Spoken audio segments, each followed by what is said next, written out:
Okay, so we are working on this farmer here, and I was just remembering about knee-high by the 4th of July, where the corn grows knee-high. And so I thought we're going to draw this farmer guy right here.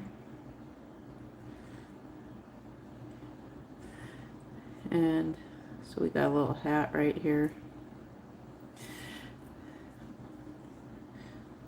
So I want to do this sign first, I think. Knee high by the 4th of July. I'm just going to draw it, sketch it out.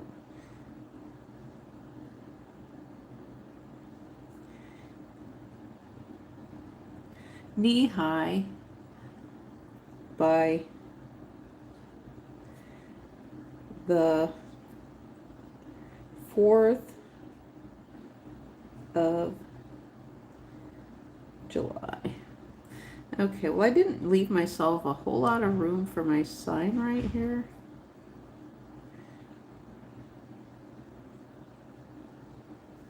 Knee high by the 4th of July. So I'm gonna take this sign, go down this direction.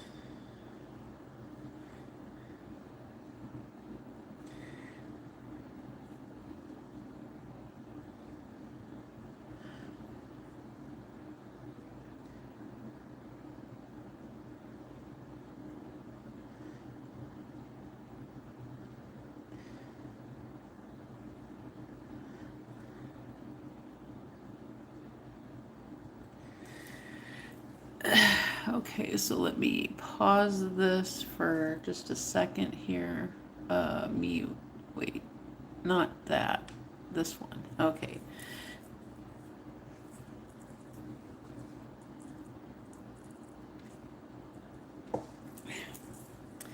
Okay, so I gotta work on, let's see here. Incognito.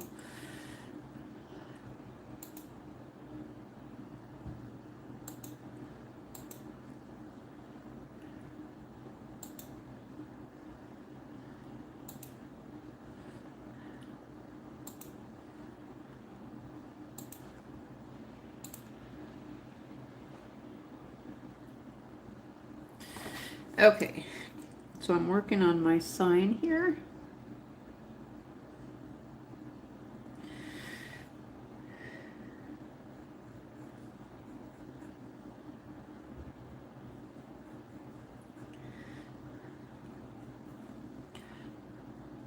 Okay, and I'm making a little farmer right here. Okay, so let's see.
Let's see here.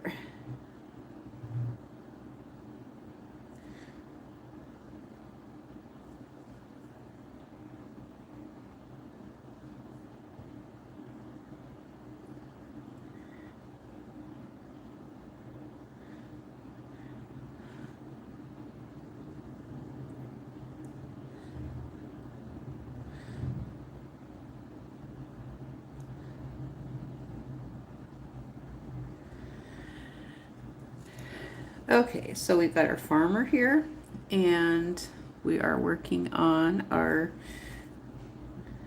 farm.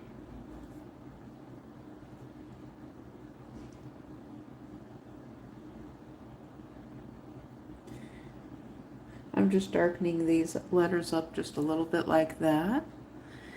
And okay, so he's got on suspenders. So I need to get my little fella going here with, okay, I want to make his chin a little bit more like this. And we are going, okay, we've got his neck kind of going out like this. I need to, he's got a little collar kind of pushing out like that for his shirt. Now we got another collar kind of going out around like that. We got to go this way. Okay, and so I'm going to indicate just where I'm going to draw the shirt here in a little bit. Now his shoulders, they're kind of up here. We're going to go over this direction and then this direction. He's got on suspenders right here, so we're going to indicate some suspenders right there and some suspenders right there, and take his arm kind of down like that. And actually, I'm making him look a little bit more buff than what he probably is in my image. I need to leave some room for our crops, though, because we do have crops in here. And so we've got stalks of corn, but I need to work on my man, though, to get him going.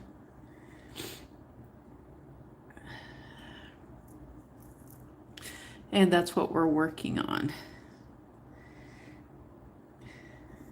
I loved the saying knee high by the 4th of July, and that's the height that corn was supposed to grow. So the farmers always gauged it by the corn grow at the height of the knee high by the 4th of July. And okay, so we're working on our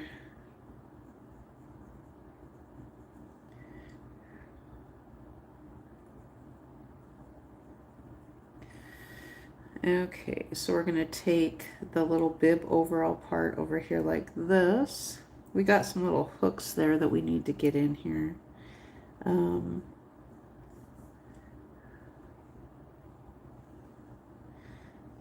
Yeah, our little hooks right there that hold up his suspenders. We don't want them falling off now, do we? Well, he's out in the farm, so it ain't going to really matter, is it? If they do fall off. Okay, so, oh, he looks like a really happy kind of a guy. I made him look a little bit younger than what he is in my AI help image that I got. Okay, so let's keep on going down a little bit further here. We got to put his little pocket on here, his front pocket right there.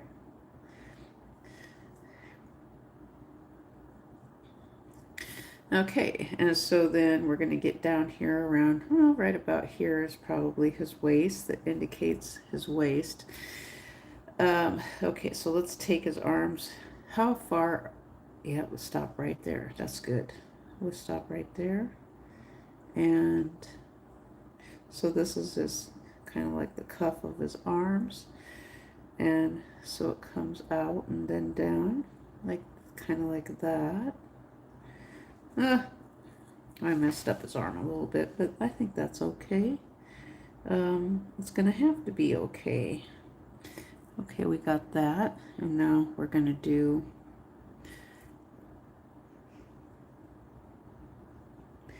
this right there, and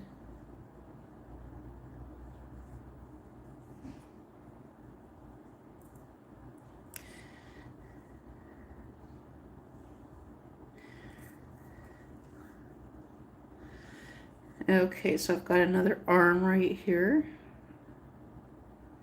Another arm right here. Oh my goodness sakes, we have a comment for, let me see who's here. We're gonna say hello. We've got someone here, so you guys know I'm live here. Beth Long, 3862. Hello, Beth.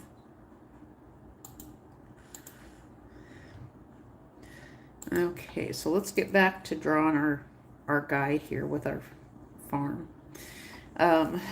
Okay, I should put in a flower over here.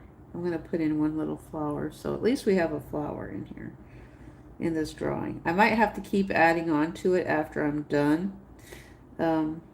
because there's a lot of flowers. I do have corn in here too. Do you have any other questions or anything, Beth?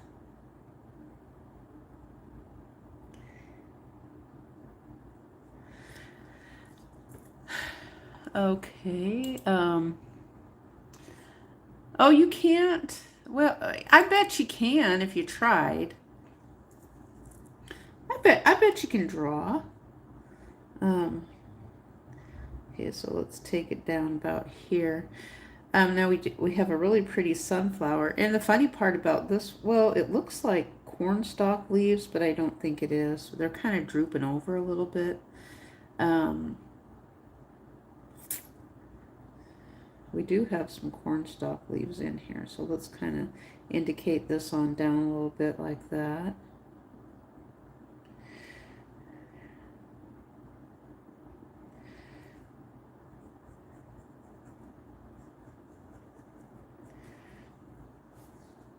Okay, so I need to finish my guy here. Okay, I'm working on my guy. I wonder if that's where they get this from when they call each other my guy in the comments and stuff like that. It's like, okay, I'm drawing a guy, he's literally not my guy. And so wherever they get that from, it's like I'm drawing a guy. He's my drawing. But I think that's where they get my guy from. Hello, Beth. Hi. Okay, so I'm working on his knee here. So he's got his pants hiked up, and this is very common with farmers. To have their knees and their pants hiked up if they don't want to get mud all over the place.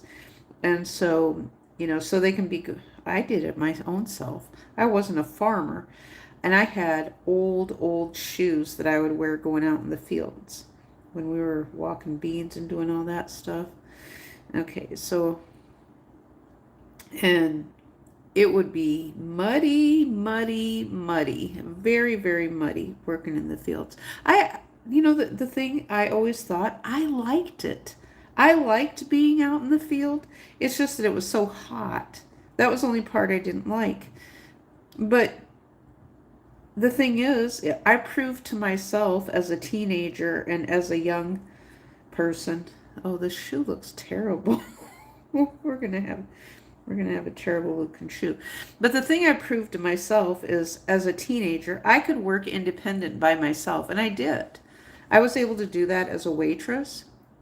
And, people gave me a lot of responsibility when I was young. And, and if we did something, they corrected us, or if they thought something was not quite right, they corrected us as juveniles, and then went on their way. And, but as far as that goes with oh my gosh, the woman that I had who was, I remember her name. I'm not going to say her last name. I'll say her first name. Her first name was Sandy. And she would come out and she would work with us, and she'd say, well, this is how we want it. And, or this is what we want things to look like with the field, with the corn tassels and things like that. And me and my sister, we listened to her and we did it. I mean, we did it that she invited us back every year for detasseling corn. It's like, well, if we were doing something wrong, they even invited us further to do work in the fields. They'd call it the cleanup teams. So it was in other areas of farms that needed work done in the experimental farm areas, because they couldn't get anybody else to do it. And so all the people that they brought in, maybe that's it, maybe that was it, all the people they brought in from the other countries had gone, so they needed more people, and that was us. The thing I could never tell looking out in the fields who was in the fields working. I had no idea if they literally were bringing people in from other countries to work in the fields. I had no idea. All I knew was the people I worked with in the fields, they were Americans. All of them were Americans, and we were working in the fields. So So that's why this thing about working in the fields does not set well with me when I know I was working in the fields and then people talk about slavery. It's like, okay, then I was a slave. I was a child slave too, if you want to look at it like that. Um, Now, the thing I know back then as a kid, I would have been able to survive better than I can right now because the money that they had for farming was a lot more than probably than what people get right now, especially with the price of inflation and price gouging that we have taking place. So, a farming job back then, working as a field hand, and that's what I was, a field hand. And so I get tired of hearing the narrative from other folks related to them saying that, um, that they were slavery and all this stuff. And it's like, well, we worked in the fields too. And so, and I had relatives who were farmers, and that's what my grandpa, he was a farmer. He worked in a farm field before he became a carpenter.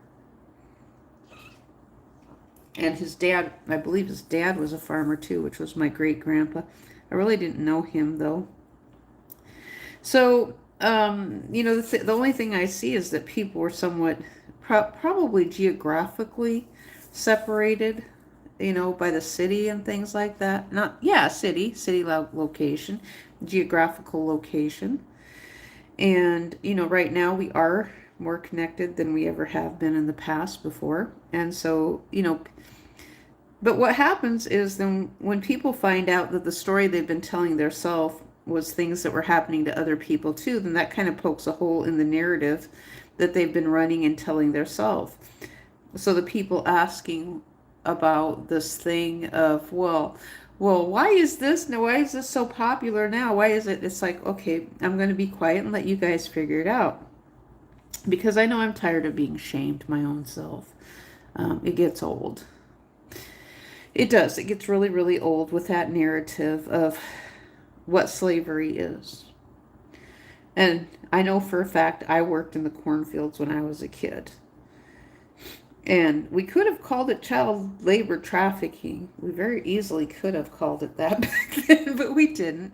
And a lot of us who grew up in the Midwest, we know what went on. And so, so everybody has a different story to tell. And the old story that people are telling themselves because they've chosen to isolate. So if you chose to isolate yourself for whatever reason, from the rest of society, but if you're getting paid too, that's not slavery. If you're not beholden to anybody and you can leave, if you're not beholden by something, then that's not slavery. If people are invited from other countries to come into the United States and pick crops and then they can leave, that's not slavery. That means you were invited to come into the United States to pick some crops and then leave. That didn't mean you can stay forever. And that's the thing that I find so fascinating by the argument. It's like, oh, well, I want to just stay here forever. It's like, no, go away. You're causing problems right now, and whoever's doing this is causing problems. And I told that to some whiny migrant woman last night. She was having a cow pie, and she sounds like the same nasty voice I've talked to on TikTok before, and I blocked her again. Because that's all she does is she rage baits people into, this is what happened last night. I'm going to share this with you guys. So they wanted people coming up on these panels. They want everybody coming up on the panels on TikTok related to Trump. So they always put this thing up now. It's like they want Trump voters. And they said, did you vote for Trump? I said, no. They don't let me explain. They kicked me off. But see, they're incentivized to kick people on and then bring them back up to kick them off and then bring them back up on the panel now. Now, if they do that too many times, I'm just going to go block them. Because it's like, if you can't just leave me up on the panel or whatever, I'm not, what's the point? There's no point. So they invited me up on the panel last night and then let me talk. Wouldn't let me talk. They kicked me off and then they kept bringing me back and And so they finally let me talk, and we started off having a decent conversation, and then the migrant woman comes on there, and oh, I know what it was. I wrote in the comments, this is what happened. I wrote in the comments, I said, well, I do support ICE, and then they carry on about, oh, well, ICE is doing this, this, and this. It's like, well, okay, ICE is our federal government, our federal workers, our police, and you want us to not support them? And so it's more of this migration crap and garbage, and the stuff that we see on TV. So, and basically the things I've said is, okay, so right now we have a monopoly with where we're getting stuff from. It's like, I'm not there. They don't want to hear that. They don't want to hear me say I'm not there to be able to form an opinion about things that are going on. They don't want to hear that. And so the woman was carrying on, and she was talking over me. And so I just let things fly out of my mouth. And they got a warning on their TikTok. They got a warning on their TikTok. So this morning, there was a couple of lives. I was on a live this morning that was actually really decent on mobile. Now on the desktop, I'm not able to get any lives on TikTok. So they're just being jerks is what they're doing. The foreign migrants from other countries, they're still just being jerks related to what they're doing from other countries, and they're pushing this narrative that they want American citizens to align with the left so that they can still come into the United States for whatever it is they're doing, and then they don't want to leave the United States. And so they're pushing this narrative, oh, well, I've lived here. I'm not legal, but I've lived here. And it's like, so? It's like, I was trying to explain to the woman last night. I said, you're making senior citizens homeless because then there's more people in the country. And they're like, oh, no, that's because of you don't have enough houses. And it's like, well, why should there be enough houses for migrants and not American citizens? And so she didn't want to listen to that part, and she didn't want to hear me talk about how bringing extra people into your country. Now, Congress has already said this. Congress has literally already said, well, by bringing extra people into the country, then they do recognize that it does create a collapse in housing because of the fact that there's not enough places for people to stay then. And so it's like they're asking for more housing by inflating the population temporarily of the United States by bringing migrants into the country. And so it's like I don't want to I don't want to hear this. It's like if our country can't take care of American citizens, why should I support other countries? And they don't get that. And it's like I have a right to my opinion, and but yet these people are not even American citizens, and they're lobbying for a political party. They're lobbying for a lobby group. They're paid. They're paid from a. I don't even know if this woman is telling the truth. That's the problem. I have no idea if she's telling the truth. She could be lying. She could be hiding behind a TikTok voice thing, and it could be a man, for all I know. So I don't even know that she's telling the truth. Actually, I think she's lying. And that's all I hear is the same. It sounds like kind of an automated voice of some sort. And then I don't know, unless it's Disney stuff, unless it's some residual stuff, because that's what it seems like. And people want to say, oh, well, the legacy media is the CIA. And it's like, well, why would you call them the CIA? If that's the case, they're stupid as hell. I have nothing nice to say about them because they put out a bunch of garbage. And so I just get tired of it. It's very tiring. And it's like, it's not my responsibility to care about migrants when I can't even, and not only that, there's a video on TikTok that looks like my son. There's literally a video on TikTok that looks like my son as an ICE agent.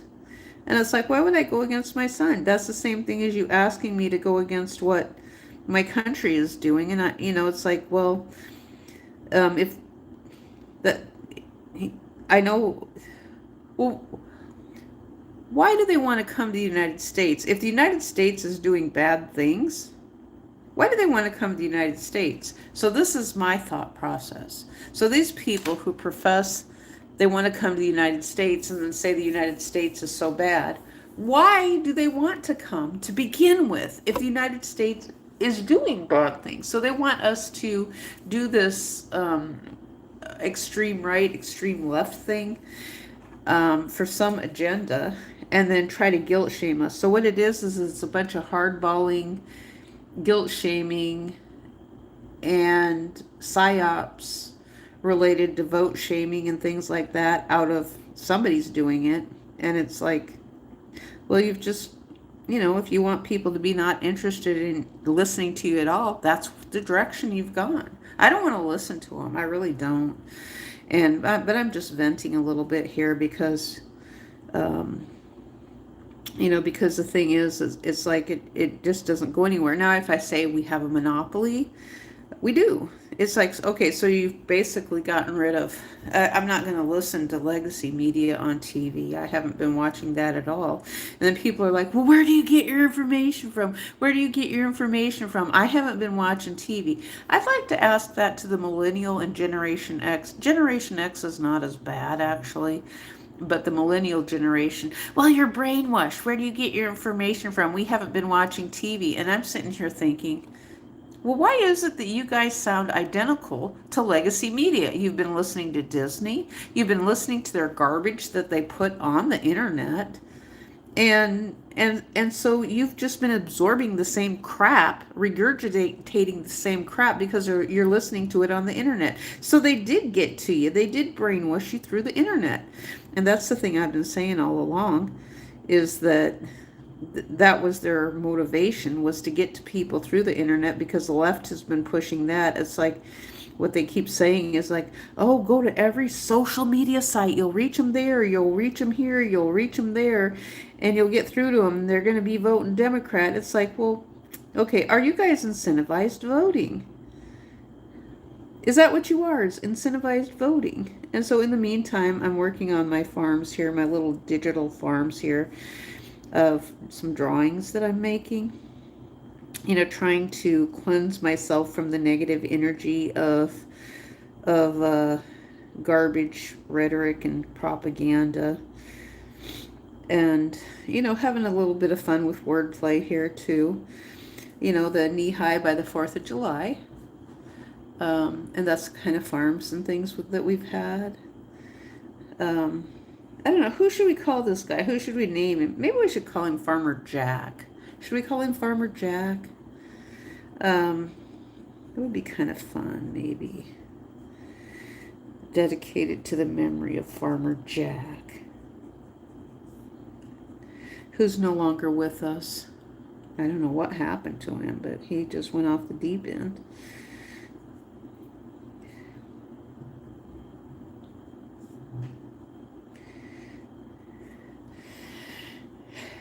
Okay, so here we got our this is kind of a South Park thing too, sort of a South Park type of a meme thing going on here. And how long have I been on here? Oh, 28 minutes. See, when I get heated up and fired up about things.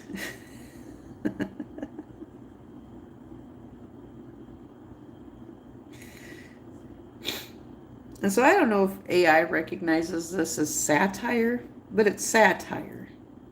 So hopefully AI recognizes this as satire in a sense, but it really could become something in the future. It really could, because of the fact of the spelling, and the spelling is what makes it kind of unique, related to a different perspective.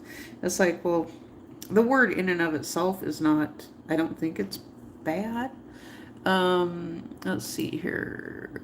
Cool. Thank you, Bigfoot Busters 762.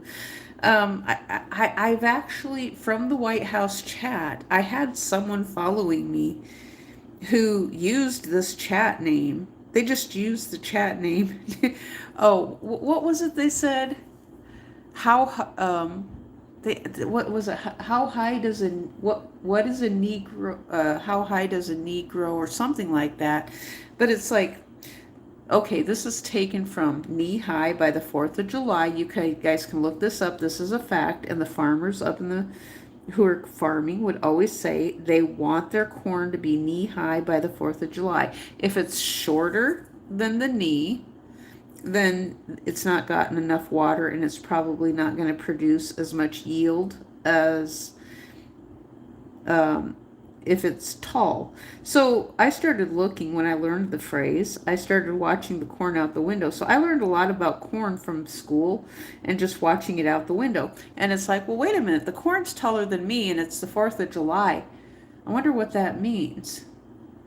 But then there was years that I literally saw, there was years that I literally saw corn that was barely the height of a knee.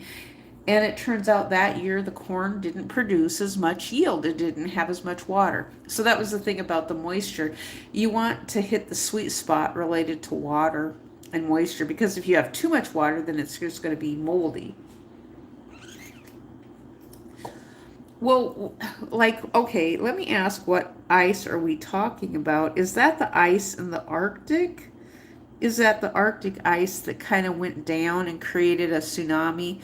And then some people were unalived by their boat because they were in a boat up in the Arctic and they were too close. Because I have seen those videos on YouTube about the glaciers that are dropping out of the ocean, out of the Arctic, the really high glaciers there, and then they break off, they calve, and they create a huge giant tsunami, and so there's always these people in the boats doing that stuff. Thankfully, we're all too far away to be able to just do some stupid things like that. And I think there's people who will say, oh, the government is preventing us from going to these places, where the government says, no, you can go.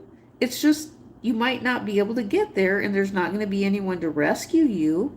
If you're dumb enough to go there for the Darwin effect, you go there and then you unalive yourself because of the fact you were dumb, and you walked on a glacier in the Arctic where there's holes and caverns underneath the ice. So that's what we're, when you talk about ice and icy conditions and the ice that we can't, transparent ice. How about we call it transparent ice from now on? It's the ice we can't see. So when you step outside, your sidewalk looks like a sidewalk, but there's a very thin layer of ice on it that we literally can't see because of the fact that it just blends right in. The ice just blends right in, and that's when people bust their behinds. I know I've done it myself. Done it quite a few times when I was younger. Now I'm more careful. I try to be. And for an elderly person, it's going to make it really, really hard for elderly people with ice because of the fact, if you have shoes that, if it's not salted very well, there's not salt and sand outside of doors, then elderly people are at risk for falling, at a big risk for falling, actually. And so that's not just that's not the fault of anybody. It's just, it is the fault of the earth and Mother Nature. And, it's not we have some practices of things that people can try to do. Maybe they can throw down sand. Sand is a first step. Sand is always a first step if you don't have salt. Sand is natural. And so I think sand is, I know Kentucky uses sand. Too many polar bears there too. Yeah, and the polar bears get stranded on the ice too. And they look just like, the polar bears look just like the snow. Isn't that so fascinating to think? The polar bears look just like the snow. Now, and why is it called the poles? The poles, the North Pole, the South Pole. We have magnetic poles. We can't even identify our magnetic poles. We can't. We don't know where they're at. And so they said that the North Pole and the South Pole are where they're at. The magnetic poles are always drifting from here to here to here to here to here.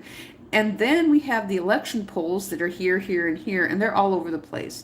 So we don't know what country our election polls are in right now because of the fact Brazil, Russia, India, China,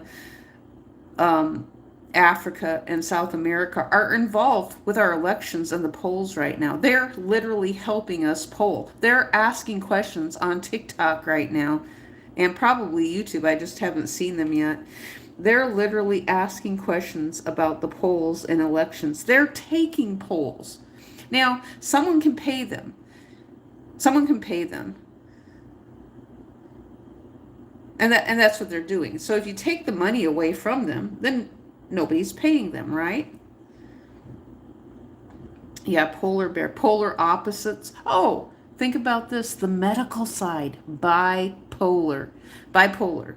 Well, what is a bipolar? There's another context, bipolar. We have two poles on the earth, the North Pole, the South Pole. That's bipolar, isn't it? The earth is bipolar, isn't it? Then we also have the bipolar that they said is a medical disease. Now the left and the right is bipolar. Red and blue is bipolar. You need to start calling them bipolar because they're nuts. They've lost their ever-loving minds. And so I've been watching, for some reason, Senator Kennedy, John Kennedy, keeps coming up to me on TikTok, and he has some he's so funny. I subscribed to him finally because I thought he was so funny with all the things that he's doing. He's calling everything a clown show and a shit show, and it's like, my gosh, I need to sit in a room with you because I agree with you. Let's just sit here and we'll sling silly, goofy insults about what we see going on right now. And it is. I mean, it's like he gets it. I get it. And it's like, if that's all you have to do to be in Congress, please give me a job. And I'm just going to sit here and talk about, I don't want to change the country and make it better, really. I just want to sling insults all day at people. If that's all Congress really is. I don't think it is, but, some of them have different ways of doing the things that they do. But the left they're lunatics. They are. They're absolute lunatics. They've literally enlisted the world to get involved with our politics. That's what they've done.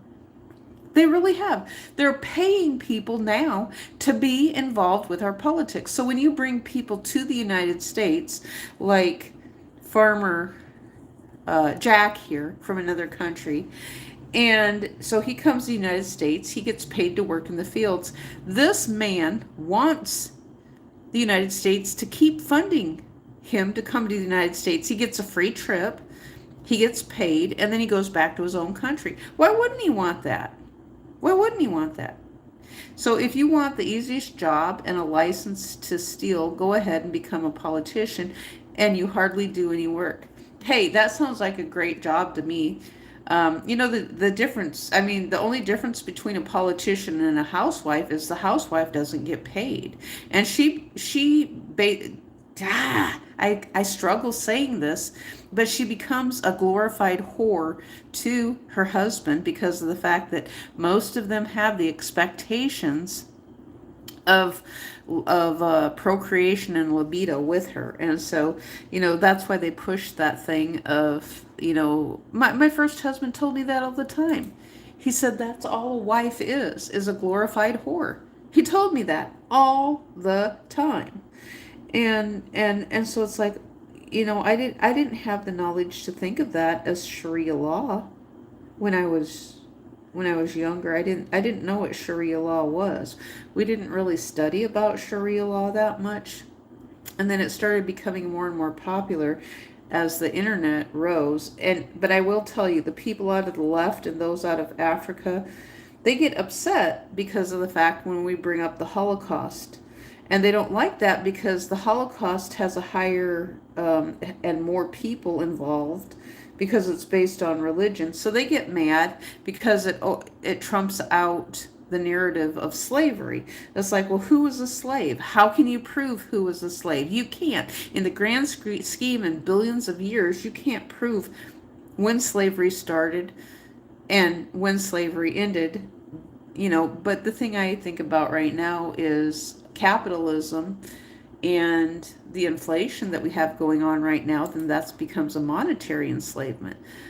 So, yeah, I'd love to make $174,000 a year. Or heck, I'll do a committee if that's what it takes. And I'll go on TV every day and I'm going to cuss and swear. And, I don't know who would even put me on TV nowadays. Is that my immigrant farmer? See, I don't know. I don't know if he is or not.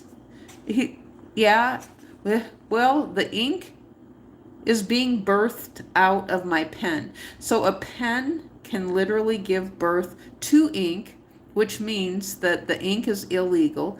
It's illegally going onto my paper right now because it doesn't have a birthright citizenship. So this man does not have a birthright citizenship to be on this paper.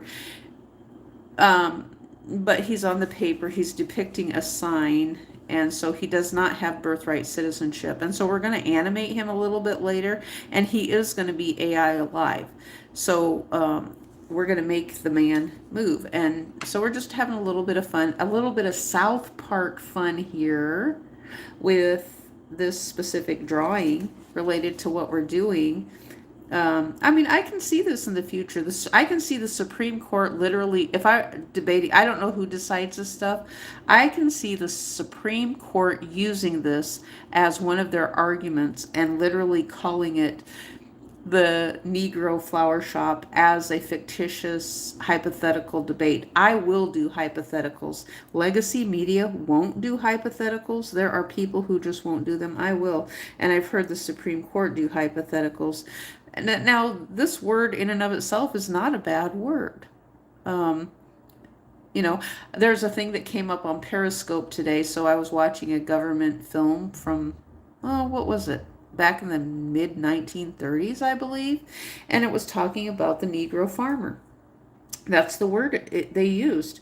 It is a word, so I thought, and then I've had fun with the nHigh by the 4th of July. It's a saying the farmers used, Negro farms. This is something that would go on South Park, wouldn't it?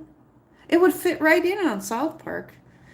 So I just as well put that idea out there. Maybe it'll show up on South Park one day. I think it would be funny.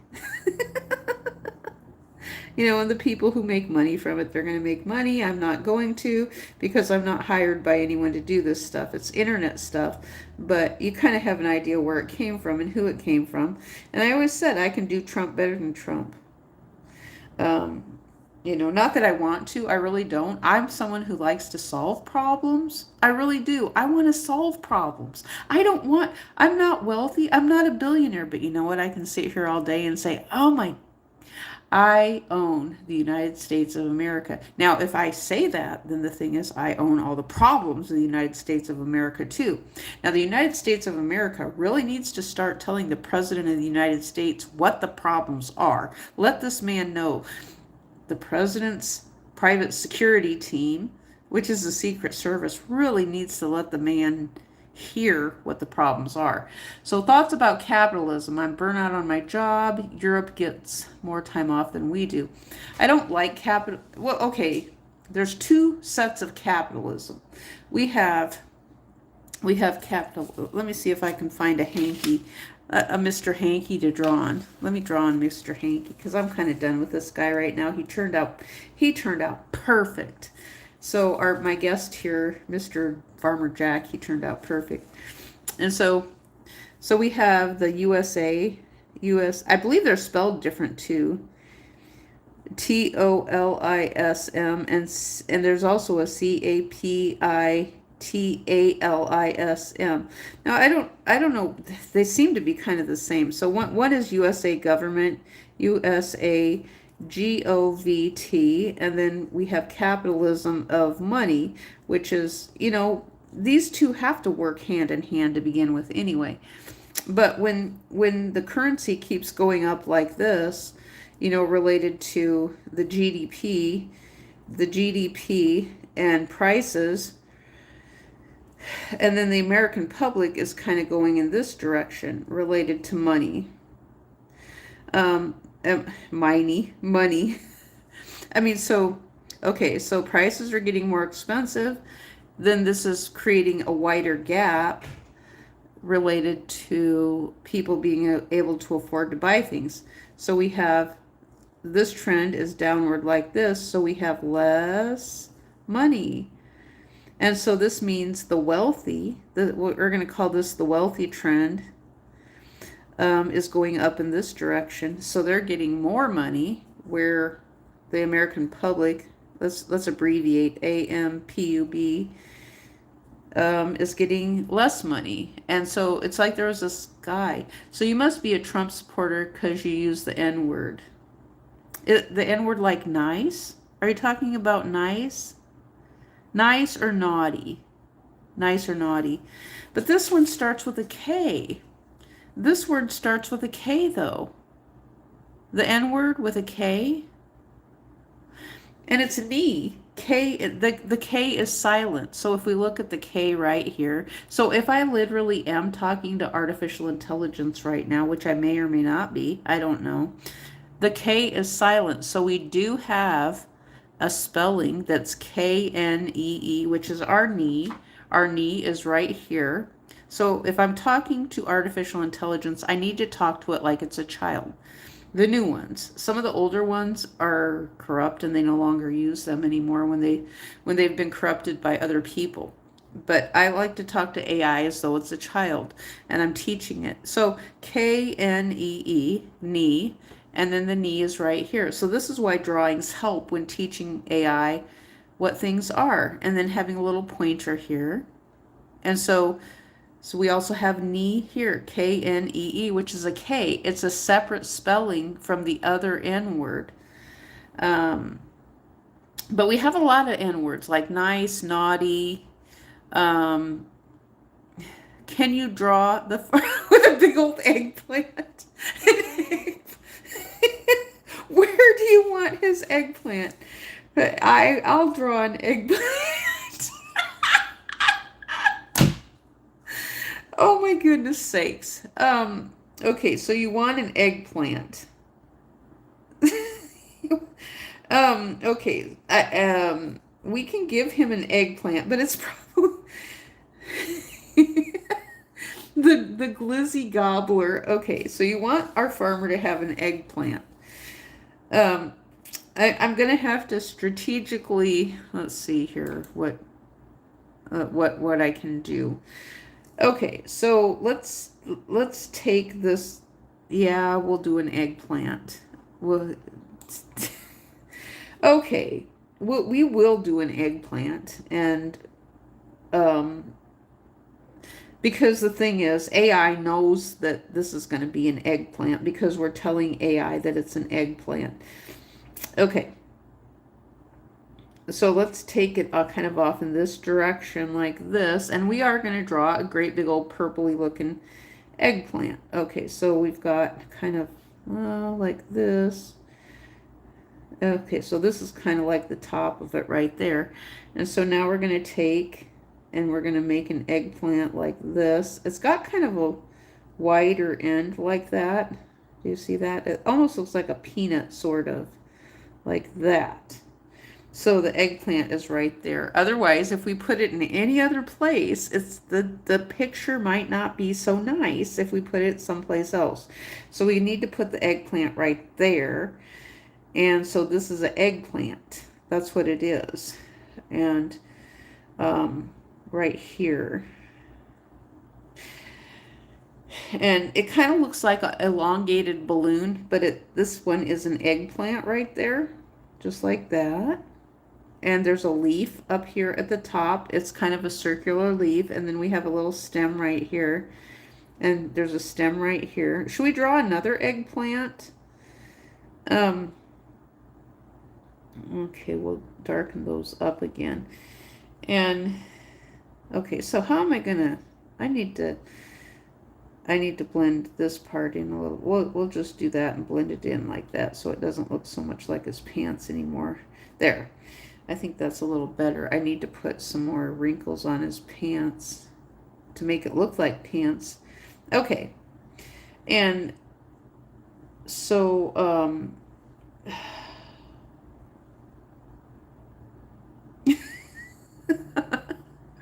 are you a socialist? No, I'm none of the labels. No. Absolutely no. I don't identify with labels because who created the American language? Who created the language? And so I don't identify with any of these labels because of the fact that it just turns into a bunch of nonsense. And so what was it they were calling it? Identity politics is the word they were using. Identity politics. And so that's what all this is about, is identity politics. You know, so people calling themselves something. Now we have people from foreign countries who are doing identity politics for whatever reason.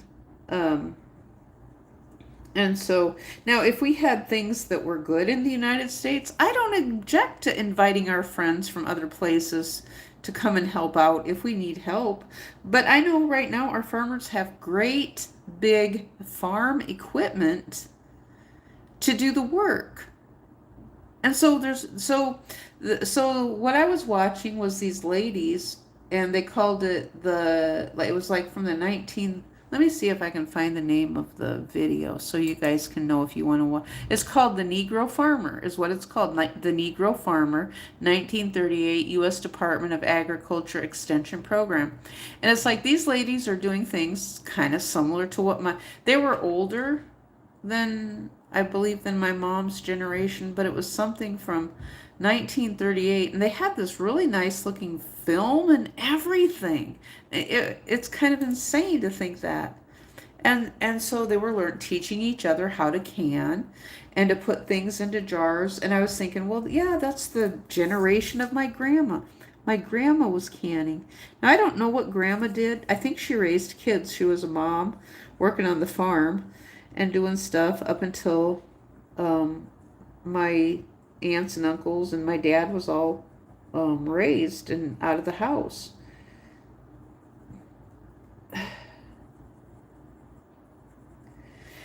And but she did can, and then my mom learned how to can, and all my grandmas, they canned. Am I retired? I don't know. That's the whole thing. Well, what is retired? Because that's the R word. No, I'm not retired or rich. None of them. Women never get to retire. Now, the thing is, no matter where you're at, a woman is always working or doing work. So I don't know what retirement is, because you still have to take care of yourself in some capacity. It's like, well, with prices going higher, how do you ever retire? How does a person ever retire? And what are we retiring from? You know, like, why is there an age limit on what retirement is? Or, I mean, it just makes it so hard for people. You can't plan. You just can't plan for the future, because with prices going higher, then you're always trying to figure out, well, how can I ever retire? Well, they've raised the age for Medicare up to 65 now. And then the thing I was reading here, listening to this man talk about, it's another guy. Let me see who this guy is. Was he up on here too? Not this one. Okay, there's another one. I have to go in my history to see who he is. No, not watch later. My history. History, where are you? There you are. Okay, let me go in my history. So this man, his name is Offended Outcast, is his name. Where do they expect us to go? Now, this man, he put a video up 6 days ago, and so he is describing everything very, very clearly. he's saying, well, where do they expect senior citizens to go? Because prices are too high. They don't want anybody living in cars.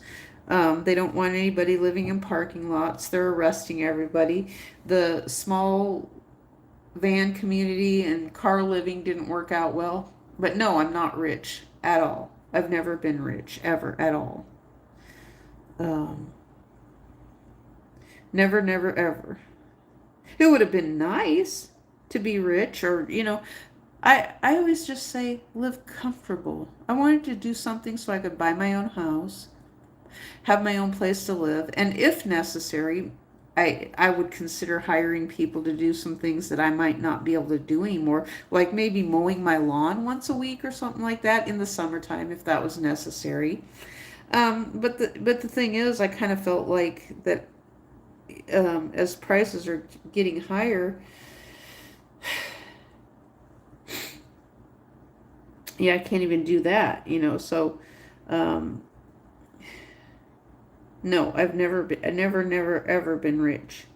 Never, ever. Women are not rich. Housewives are not rich. Former housewives are not rich. Never have been. He looks pretty good. He almost looks a little bit like Gilligan. That's what I'm thinking. Do you guys remember Gilligan's Island? He looks a little bit like Gilligan. And I know they went through some things trying to grow some stuff on the island when they were doing their when they were stranded on the tropical island. They were trying to grow some things. The professor. That's why they had the professor there, because he was supposed to be the brains to figure everything out.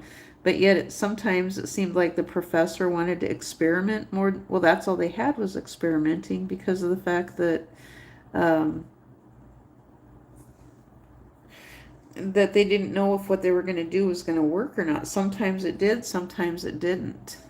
And so, okay, so let's see if we can get another, we'll grow some tomatoes now. We're going to grow some tomatoes. Okay, but we're going to have this one vine out over this direction a little bit behind the sign. We're going to have it come out right about here.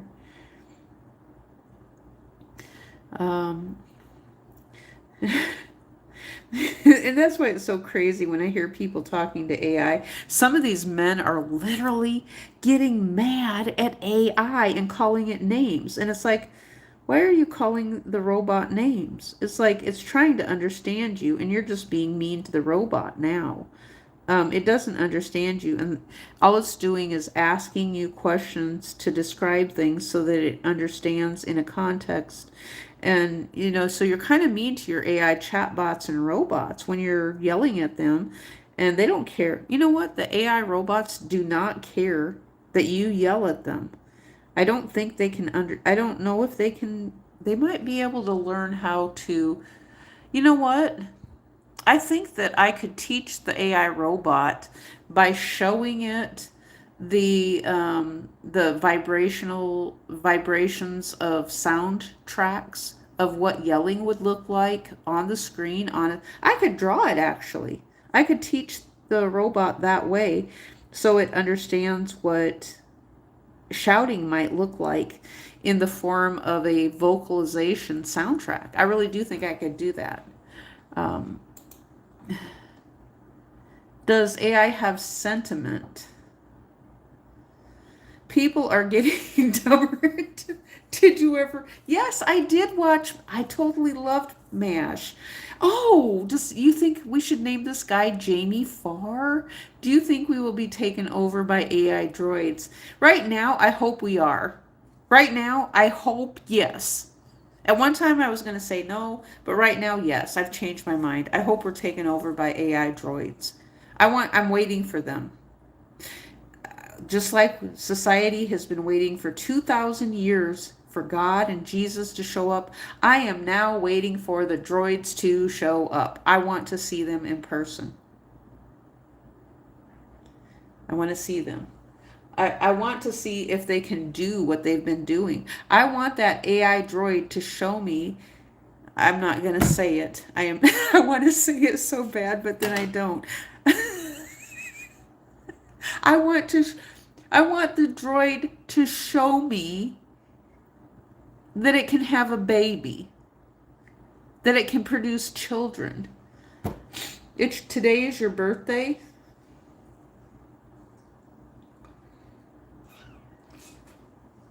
That's usually how the internet droids start out. They will tell everyone it's their birthday. And so today is the day that they've been released onto the internet, and today is their birthday, which is kind of funny.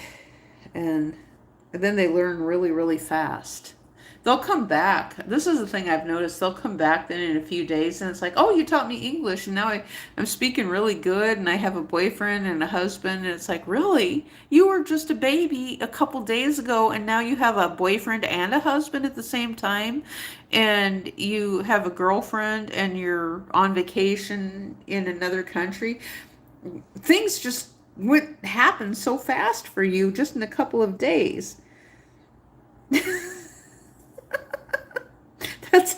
That's how it's always worked. It's like I just see this common pattern that's taking place. Well, happy birthday. And then we're going to be saying happy birthday every day, right? Let's draw some little leaves in here. Okay, we're drawing little leaves right in here because we got leaves all over the place. And I mean, the Google, I used to actually think that there might have been some human beings, but you know, one of the most fun we had, one of the most fun we had was when someone told the AI bots, they said, will the police take the weekend off? I think they got in trouble for that. So someone decided to tell the AI robots that the police take the weekend off. They said YouTube takes the weekend off, the police take the weekend off. So we really don't have any police or fire department on the weekends. They all take the weekends off. And then we I think they decided that might have not been a good idea, but it was funny. It was a funny joke. And it still is. It still really is, saying that they take the weekends off and we have no. Well, with YouTube though, they said, this is what they told me at the beginning of YouTube. They told me that there was only like 40 people just sitting in a room in a building. They said YouTube is only operated by 40 people. They all have on headphones. They're in their individual desks, just sitting by themselves in rooms. They're very unhappy. And they're just sitting inside of rooms, just waiting for things. That's what they said. That's what they told us. And they said they just are just in there waiting for things. I don't know what they're waiting for, but I mean, we had no way to communicate with them, I don't think. And, so then they created the Hangouts for us. And so we were able to talk to, I think they were employees that we were talking to. They just looked like people who, some of them did have, they did use google.com or Google email addresses and things like that, and we could write to them, and they were encouraging us to write to them. I don't know, maybe they thought that it would be too much for us if they told us that we were literally writing to robots. For me, it would have made sense, because by then I semi thought that we were writing to robots anyway with a lot of stuff and a lot of things they were doing with the automatic things that popped up on the internet. And, some of I kind of got scared though for the girls, the women that I was seeing. So what was happening, there was these pop-up boxes and there was these women that would pop up and they were advertising these adult websites. And so I'd write something and I'd tell them to do something just to see if they were literally there. And they would do what I asked them to do. So I'd say, well, wipe your nose, or I'd write something, or I'd ask them to do something, just to see if it was live. And they were literally responding. And I'm like, well, this is weird. It looks like they're being trafficked or something, and it just didn't look very nice to me, whatever it was that was going on. And I was kind of worried about them because here I am, I had no idea where they were from though. But all I saw is it was happening kind of on the internet, and But right now, I kind of think, well, maybe it could have been AI. I don't know. It could have been. I don't know. I've never been inside of the super brain of an AI to see anything that was going on or know that was going on. I've never been in that super brain. Um, but I know that AI can't. I don't think they have AI robots that you can that they've put skins on yet, where they go around in public and they can convince people they're a human being and they sound like a human. I don't. Sometimes I think they probably do, but then I'm not sure. But I'm just waiting for all these cars to be driving. Okay. Google bots already eliminated most of the human employees at YouTube. Yeah, I kind of felt that way. All the human people. How many human employees does Google have left right now? You can buy a woman robot for $20,000, but I think that's pathetic. Well, what about a man robot? I want a man robot.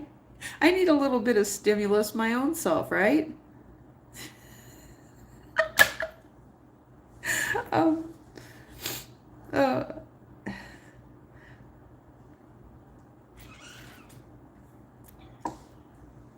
I mean, is it like a love robot? Is that what you're talking about? Is a love robot?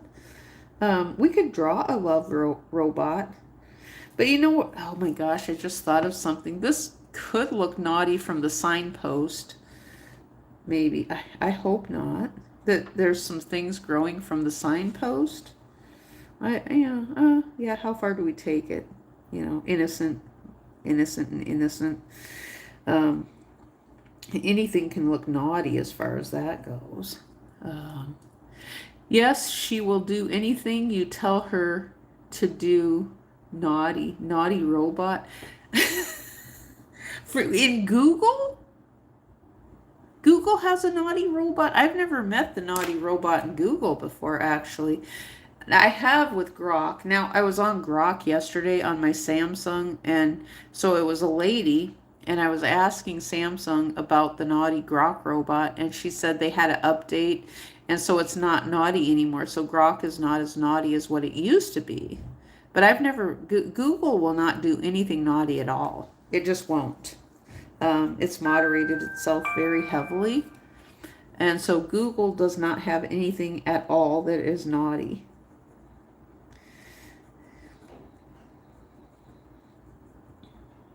Uh,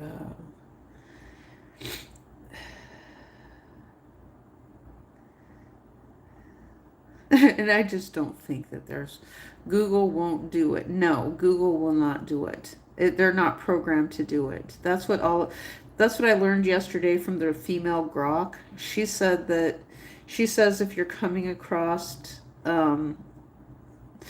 things where there's people that are pretending to be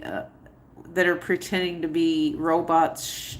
She said that it's humans that are just being naughty and they're trying to get something out of the people at the other end.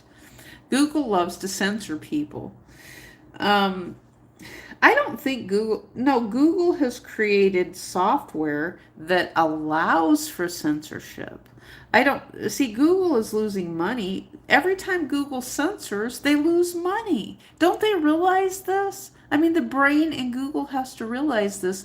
If you allow for all this censorship, you're going to lose money because YouTube even allows, I was saying this on TikTok the other day.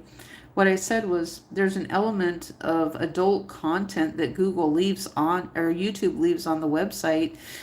So people go watch it. Even though it's not monetized, they purposely leave it up there.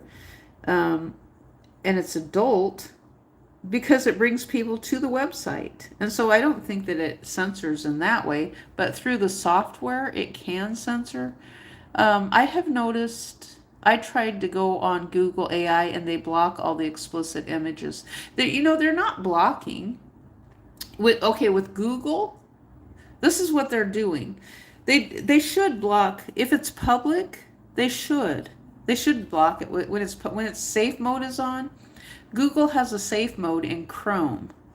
And they should, because then otherwise it's exposed to children outside of Chrome. Do you want your kids seeing it? And I know I don't.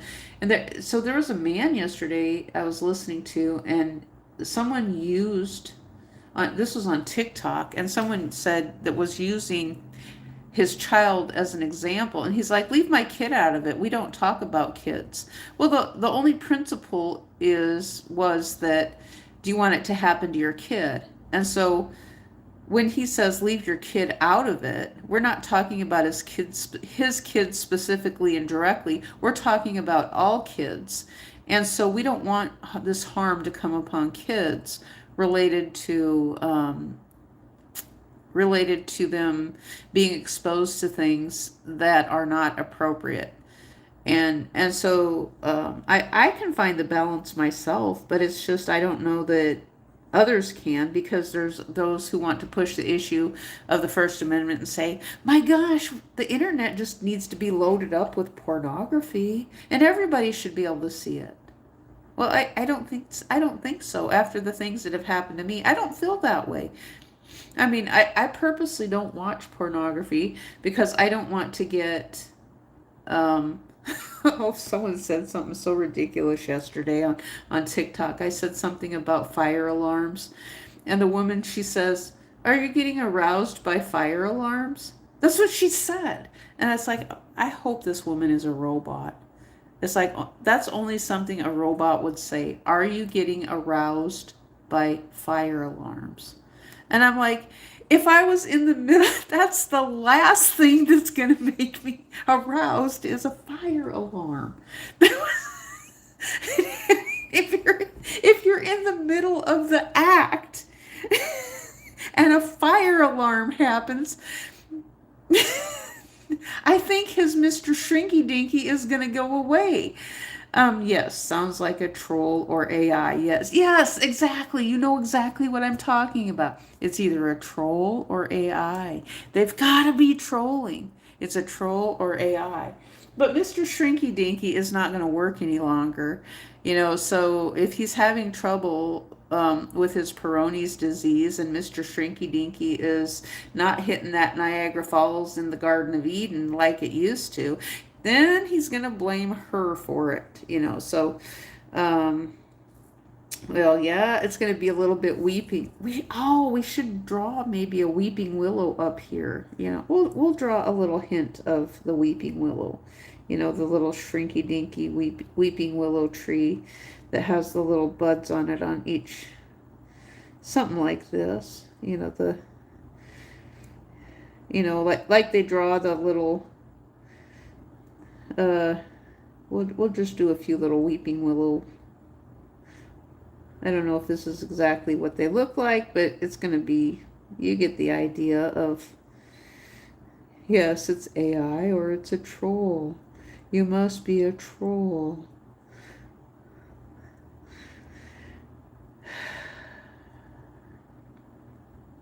Okay, that's pretty good. Here we've got a little weeping willow up here. We'll draw a little bit more, so we don't have to draw the whole tree. We can just do some loop-de-loos like this too. We'll get some little loop-de-loos up here. The little farmer has a weeping willow tree of some sort. Oh, you know what we're going to draw in here? How about we do this? We'll draw the drooping rose. How about we do that? We'll draw the drooping rose. I think it goes something like this. Well, we don't want to make it look like a carnation. I don't know what it's looking like. Yeah, that looks good. We'll draw some little scallops in here. There, that looks, yeah, that's good. A little rose bush out of there. Should we draw some thorns? Yes, we should draw some thorns out of there. So we have a rose coming out of the weeping willow bush right there. It's coming from over here. And, so I like this drawing a lot. Are you a squirter? Are you talking about a squirter?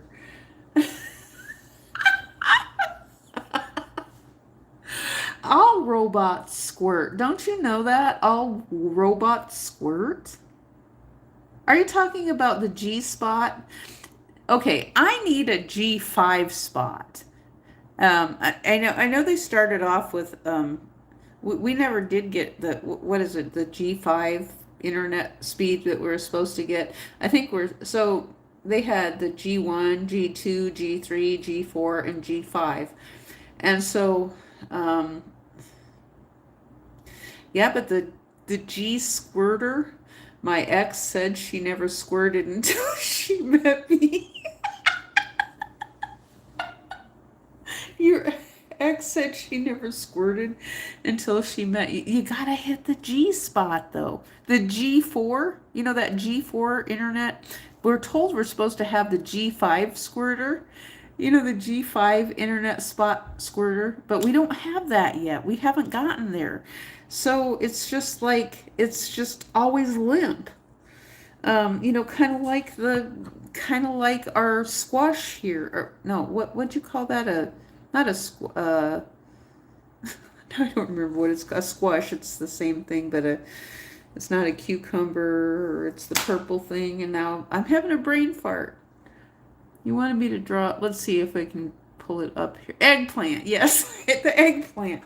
Oh, the eggplant. Now, who names this thing an egg? Does this mean that eggs grow on plants? They do. You know what? You know what else we have? Now, if you look at skin, let me see if I can find one of these spots on me. I have to have one somewhere. Um, I'm inclined to want to show you my belly because I have a lot of them on my belly, but I'm not going to. Okay, so what they are is, okay, the only thing I can do is just show you a mole. Well, this one looks close right here, for example.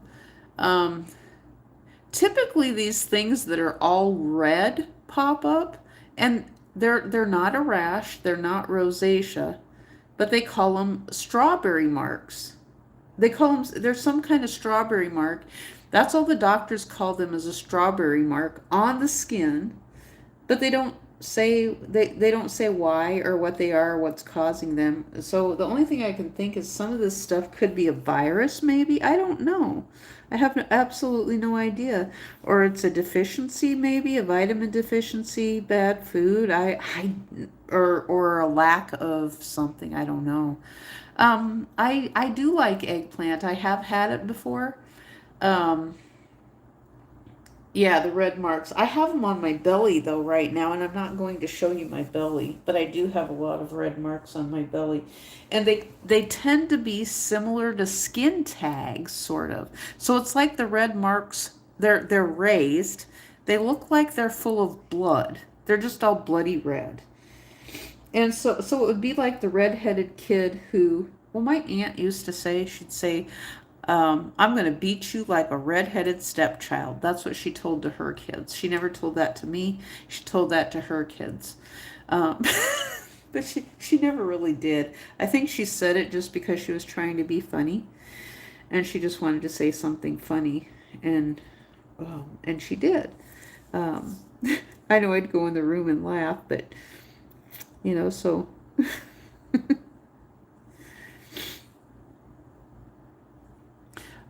Your dad used to tell you that he was going to beat you like a redheaded stepchild.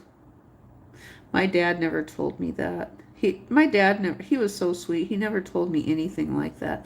My mom would say things sometimes that yeah, I'm not going to talk about my mom. Rest her soul. I'm not going to, maybe for another video. I just, I've come to terms with everything with my mom, and I sometimes I kind of feel bad a little bit for not understanding. But I had my own things going on at the same time my mom was passing away with dementia. And, at the same time, my mom's passing away, and I just don't have a comprehension that she has dementia and Alzheimer's, and she's losing her memory in her life, but yet I'm homeless and I don't have any support system myself. And, so the thing for me that was frustrating, I will say, is that Mom would always say, well, isn't there help? Isn't there somebody you can go to get help from? And, and so she would be saying the same thing that everybody else said, you can go here, here, and here. Well, she used to work at the hospital switchboard. He is in the nursing home now. Yes, my dad is in a nursing home at this time. Absolutely, yes. And he does have a girlfriend. My dad is picking, he's macking and he's picking up on women in the nursing home, yes. And um, so he seems to be really happy. I'm happy for him, actually. I'm glad he has a lady friend in the nursing home.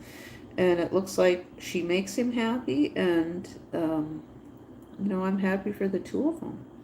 It sounds like maybe there's things um, that satisfy him in having a relationship partner that helps make him have something to live for, something to be happy about. And, so I'm glad that he has a new friend in the nursing home. I'm glad for him.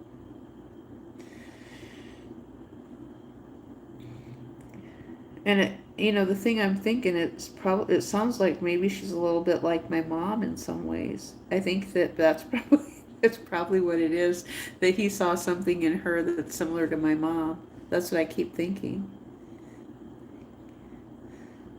I don't anticipate that I will ever meet her, but I'm sure she's a nice lady. If my dad likes her, um, then she's a nice lady. And I have a feeling there's something he sees in her that was similar to my mom. He said they have an open relationship, and they talk about each other's spouses who passed away. They're open with that.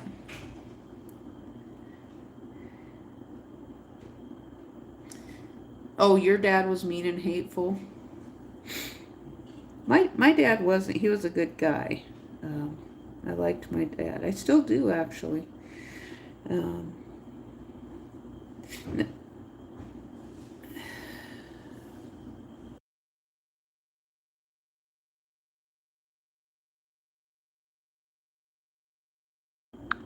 but the guy. Oh, let's go back to this man, um, offended outcast. He says, "Where do they go now?" Now, the man offended outcast. Now he is talking about where do people go, because he's concerned himself. So what he's talking about is people are on YouTube now, um, trying to figure out where they're supposed to go related to finding an affordable place to go. He says, he says people are just spending entirely too much money that they don't have to be in assisted living. For some of them who've gotten in there, they have long-term care. Not everybody has that. And so there's this thing where some people have help and other people don't. So there's a work system type of a thing where people who are able to buy into some of these plans, well, they have their insurance plans to help them, which I believe that's a long-term care system. So um, I don't know, because welfare is not helping anybody. Everybody said, oh, you don't want to rely on the government. The government ain't going to help you. Well, does that mean our government's just sitting on a whole loads and loads of cash? Is that what's going on? They're just sitting on a bunch of cash? I mean, maybe someone can tell me that. I don't know. But I know on TikTok yesterday there was a guy I was listening to, and he keeps popping up. Yeah, those places are very expensive to stay. Some of those old people in nursing homes are rich. Some maybe are, and some are just not rich.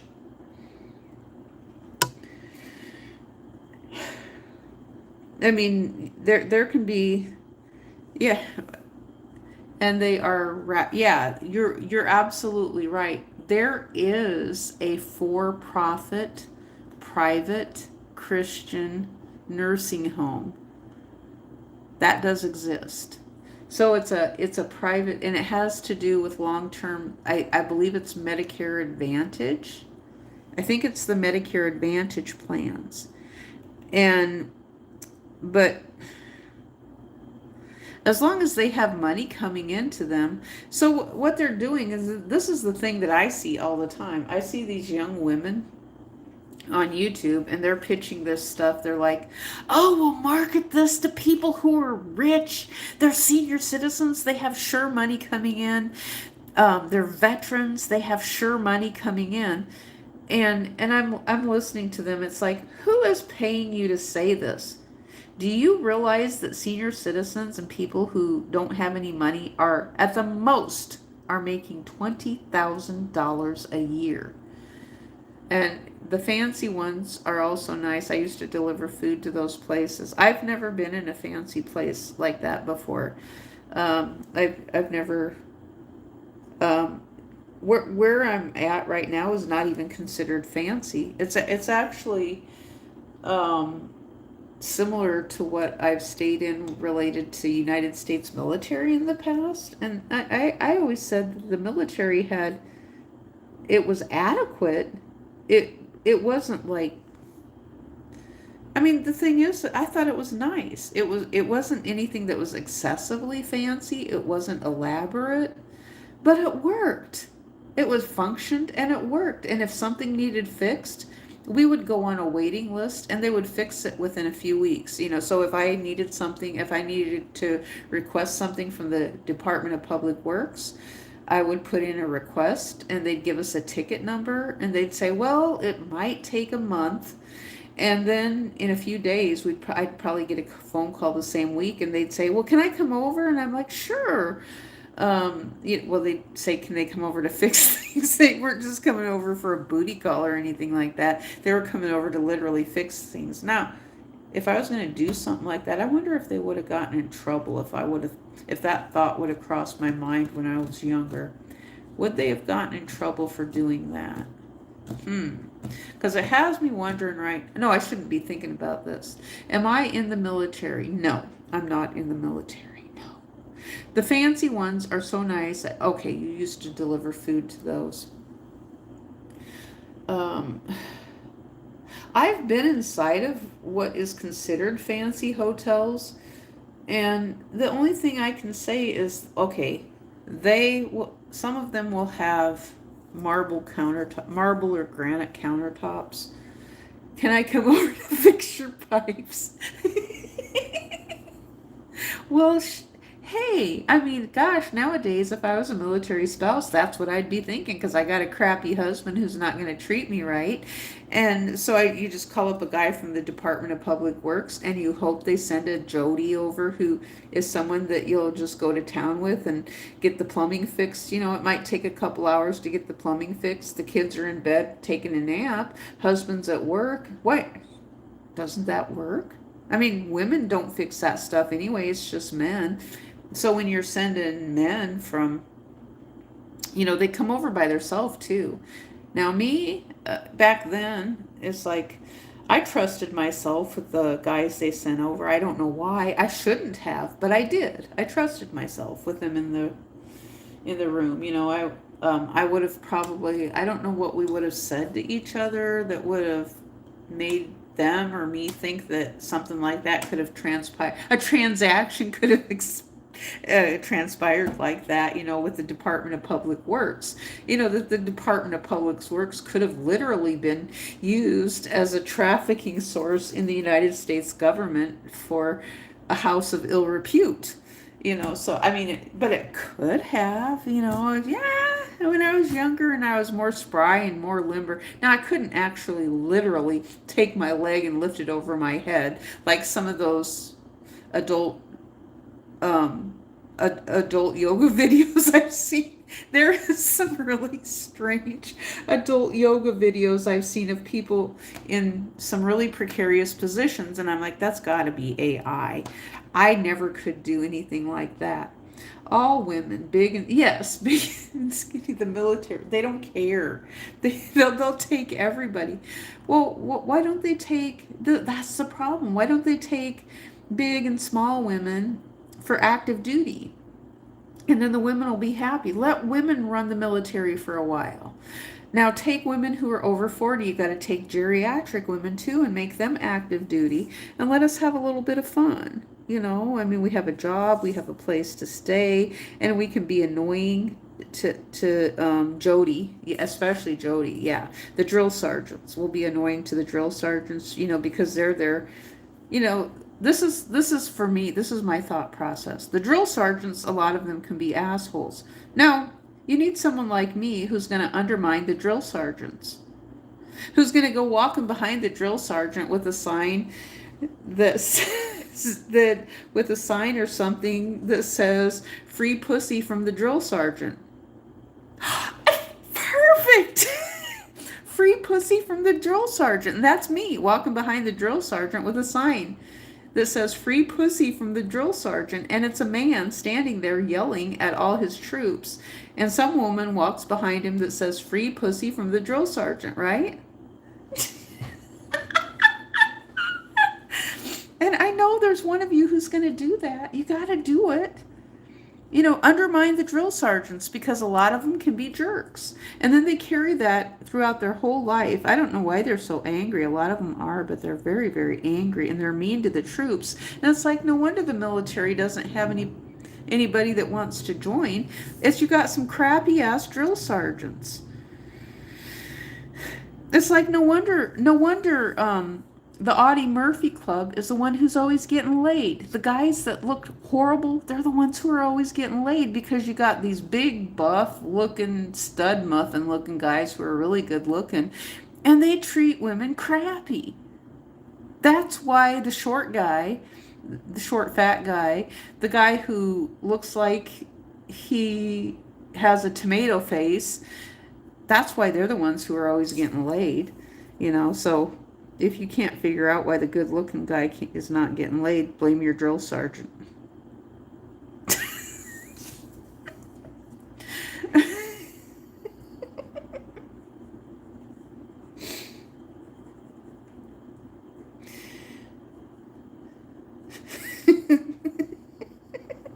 So we got some tomatoes right here. So we got a nice little farmer. Yeah, he does look like Jamie Farr. We could call him Jamie Farr. Jamie Farr. Let's do that, because I know in Vietnam they always had signs. We can dedicate this one to Jamie Farr. This is something that they would do on MASH.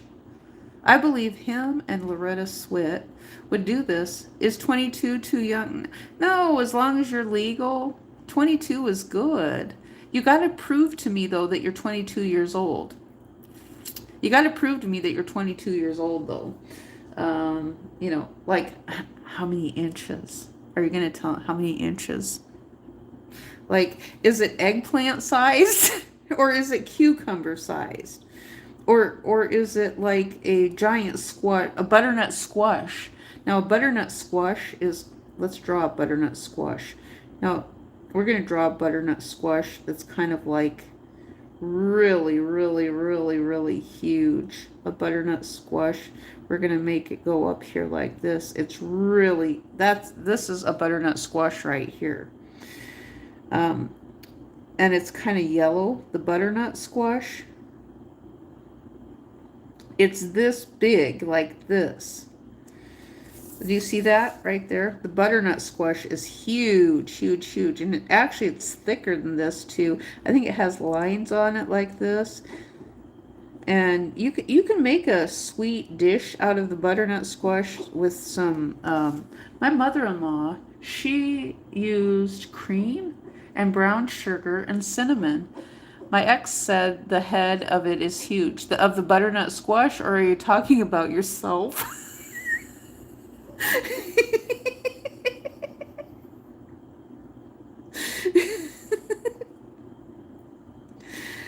um, see, that looks pretty good. That looks like a butternut squash right there. So we've got an eggplant right here, and then a butternut squash right here. We should write this down. I need to write it down so I remember. Okay, so we need to put in our tagging. So this is butternut squash. So I remember. E-R, butternut, butternut squash. I wished I could have written it neater than that. And then this is an eggplant. Okay, eggplant.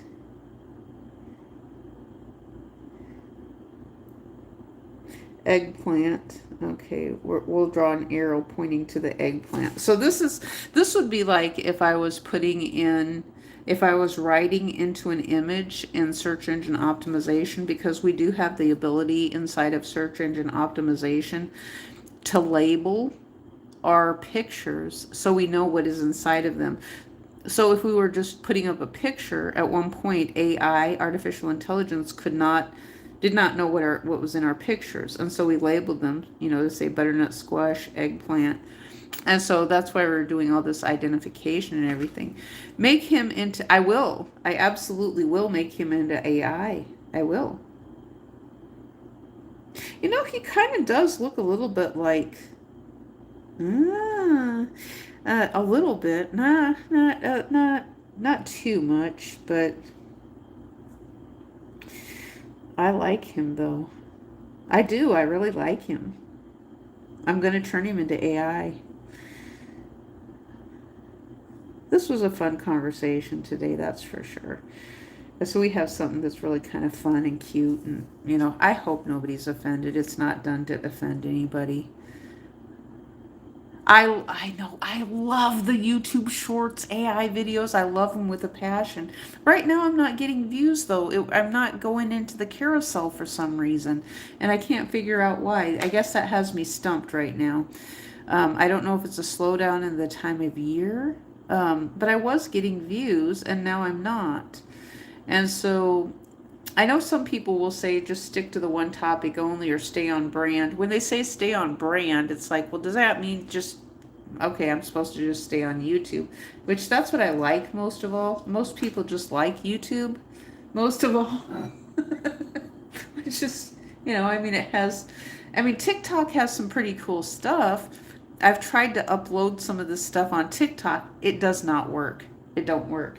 So for me, I've kind of said, why would I want to put my time and effort into a website that's not owned by America if it's just something that's going to be taken away? And so, everybody who's doing the multi-level marketing and everything on TikTok, it's like, well, that's how I felt when I had my YouTube channel on YouTube. And then they want to go off in some other direction and I don't earn any revenue. It's the same principle as what they're feeling on TikTok right now. So the people who are not able to make it work, or they can't get us to buy their affiliate marketing stuff or to engage like they think that we should be engaging on their content, they're really upset about that, because then they're mad. They bought into this plan and it's not working.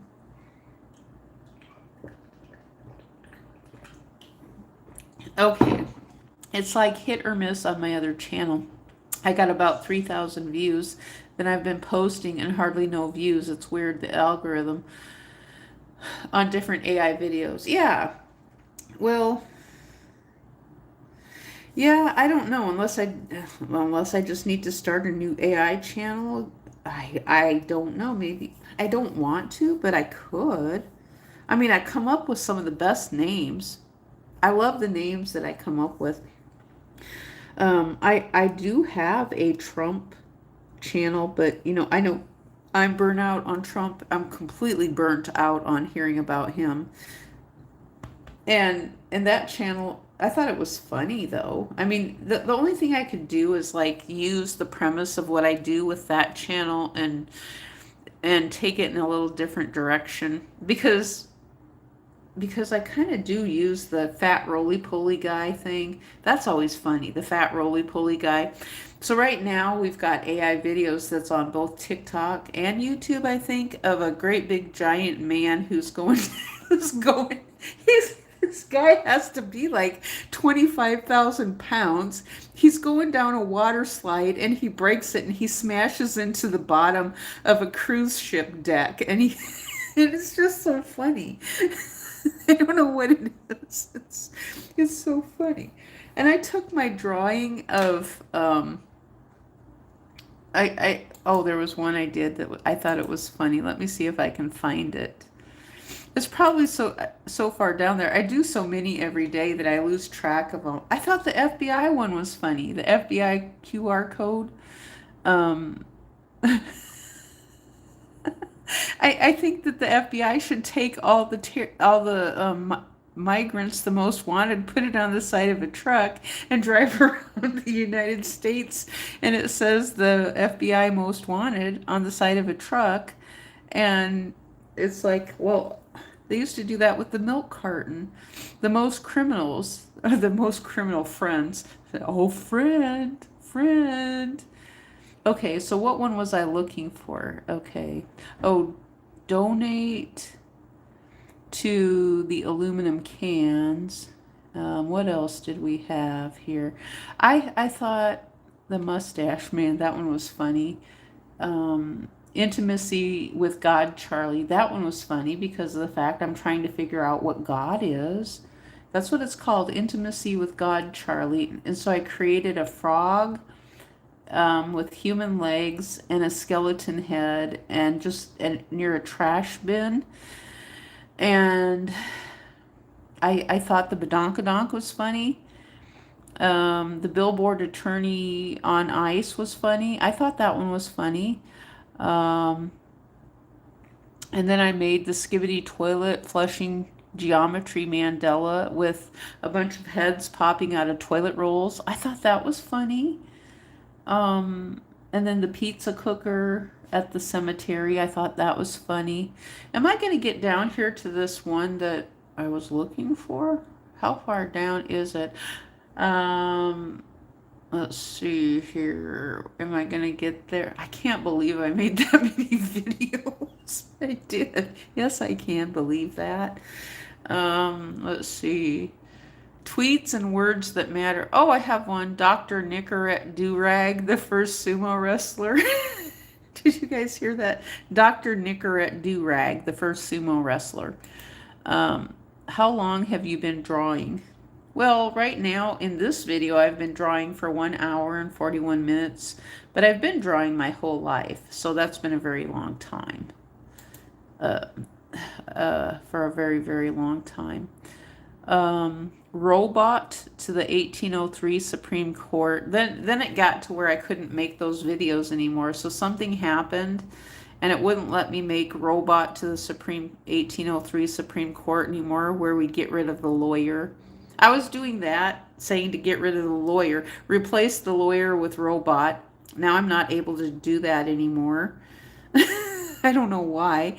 Anytime that I want to do something fun, it takes it away from me. And so we're trying to get rid of the lawyer so that the robot is going to be arguing against the Supreme Court. So we can actually literally have a Supreme Court that the robot is an AI Supreme Court and a robot Supreme Court. We just get rid of both of them and let AI actually argue this out and probably do a much better job than our Supreme Court, who says, well, talk to me like I don't know. Talk to me like I'm a 3-year-old. It's like, okay, we're going to keep doing stuff like this. And we'll talk to you like you're a 3-year-old, like you have low IQ, like you don't know what's going on. Okay, let me see what, I have a whole bunch of robots. Robot argues to the Supreme Court.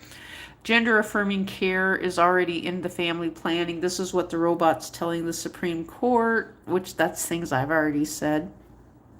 Let's see. The robot recites the Third Amendment. The robot recites the Second Amendment. The airplane robot lawyer argues 1803 Mayberry versus Madison to the Supreme Court on the tarmac. It's arguing it on the tarmac. Dear Congress, unconstitutional law, Supreme Court, 1803 Marbury versus Madison. And let's see here. They shouldn't be using AI in court. Did you like Dr. Nicorette Durag? We really do have a product called Nicorette, Dr. Nicorette Durag. And I thought that was funny, just like I think this is funny too. I mean, maybe other people don't find it funny, but you know what? We don't, there's a lot of things that people don't find funny that I think is funny. I did a Cyber Mondays deal. Well, why can't we do Cyber Mondays deal every Monday with my fat lady that I drew? Granny Mini Tramp workout. Um, Dead Things Come to Life, dedicated to my favorite pastor. Oh, a hotel roller coaster. I thought that was funny. So I took the fire engine ladder and I turned it into a hotel roller coaster. I did Fat Walled Flump breaks into the fire huge crane, which it's a spoof satire of the president, but I called him Fat Walled Flump, which I thought that was funny, but people are burnt out on him, so I try to avoid it. Mike's Johnson Sausage Party. That's what I called it, Mike's Johnson Sausage Party and Grout. Sausage Party of Spackle and Grout. That's what I called it. Mike's Johnson Sausage Party of Spackle and Grout. Train Yourself Out of a Job 2026. That's a good one. Train Yourself Out of a Job. He was yelling at all of us. That's all it was. That's all it's called. He was yelling at all of us. AI arguing the pattern of negligence. All of these make sense. When AI does it, it knows exactly what I'm talking about. Um, uh, this one is hilarious. Welcome to my reproof house with my big, beautiful wife, Samula Patel, 5-star luxury Hilton. And this one is on the billboard attorney. It says we specialize with a competency test. And it's a great big giant fat guy in an orange suit and his belly's hanging out and he's wearing his underwear on the outside. He's wearing black underwear on the outside of his orange suit. I thought that was funny. And I don't know why they're not getting any views.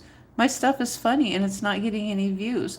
These little dogs here, it says, how did these big piles of dog poop end up on the trunk of the car? So there's these little tiny dogs and there's huge, huge piles of dog poop on the car and they're down there and I think they're getting blamed. That's what it looks like. And the dogs are wondering the same thing, how the poop ended up on top of the cars and they're down there at the bottom. So it looks like the little tiny dogs are getting blamed for the dog poop on top of the cars. And then here's one. I can't hear you. I have corn in my ears. And so it's a robot that has corn growing out of its ears. So the robot has corn growing, if that makes any sense. So it's like ears of corn, corn out of the, well, we can do corn dog too. Corn dog. Oh, corn dog. Corn dog would be a lot of fun too. Corn dogs are good though, but that would be a lot of fun to draw a corn dog. Then I have the extended lawyer divorce billboard. What's he? Just another guy in a red, white, and blue bikini. He's an old guy. We wanted to make old men sexy, so what? Why are they mad now? We've made them sexy in a Speedo, and we've advertised them as a billboard attorney. Whether they are or not remains to be seen. But we're helping out old men. They're going to be famous. We put them on Speedos and they are near the billboard attorney. The billboards, because they said that there's like 40 to 80 billboards that are going into big cities of personal injury billboard lawyers. And so it's like, okay, we got to do this. We did the UPS launches rockets into space. The United Post Office, United Parcel Service launches rockets into space because they do the green stuff. Then we did the United States Post Office is launching its first rocket into space because they do green initiatives. They're all under the same thing as Google. Google gets benefits for the green initiatives too. I know I don't. I wish I did, but I don't. They shouldn't be using it. It's funny. Thank you for subscribing, Bigfoot Busters 762. What else do we have? Oh, we've got the So Disrespectful robot. So we have giant, great big fat woman who's jumping outside of a airplane with a parachute. That's all it is. And then we have a thank you for flying with Extended Deportation Airlines. I thought that was funny. Extended Deportation Airlines. Then we have it's getting cold. We need to cover up the cotton fields. And so the robots are covering up the cotton fields with great big sheets of cellophane so the cotton fields don't get cold. So they're putting a big blanket on them so they don't get cold. What else have we got? Captain Chicken Ranch Shredded Nuts. Oh, that one was really funny. That one was really, maybe I should play the video. Do you believe in aliens? I can't prove that they don't exist. So I have to, right? I can't prove that aliens don't exist. What is an alien? Because alien typically is something that we think of as an alien life form. Alf, do you remember the show Alf? We used to have Alf. And so aliens came from other planets. And so that was the whole purpose of usage of the word alien, I kind of thought, in a sense of describing something kind of similar like God. You know, God, is God an alien? You know, in that argument, you know, AI is the same thing as AI an alien. Yes, you watched ALF in the 1980s. Okay, so you know what I'm talking about. ALF stands for alien life form. It's an ALF, alien life form. But then it's also part of Ralph. So in the 1980s, think about this. On happy days, you had Ralph Malph, R-A-L-P-H. R-A-L-P-H. So A-L-P-H, A-L-P-H, A-L-F, A-L-F, and then you had Alfalfa, and then you had the song Take It on the Run by REO Speedwagon. You know, take it on the run, baby. If that's the way you want it, baby, then I don't want you around. I love that song. I loved REO Speedwagon, though. Yeah, I'm a fan of REO Speedwagon. So, yeah, the 70s songs. I like them, and then sometimes I don't.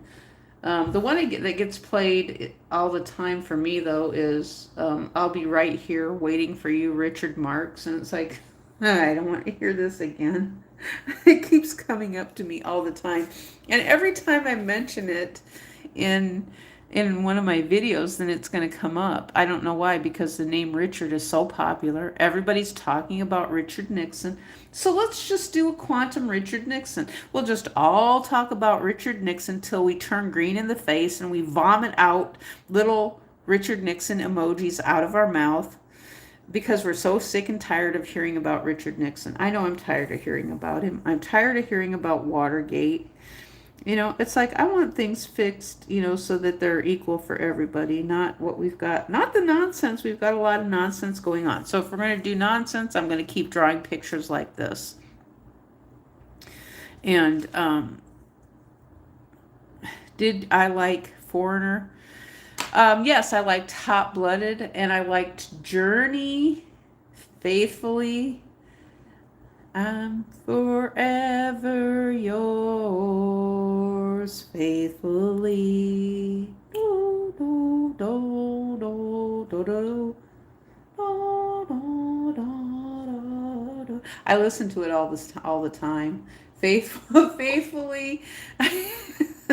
My songs come up. Now the ones that I requested not to come up have kind of stopped coming up.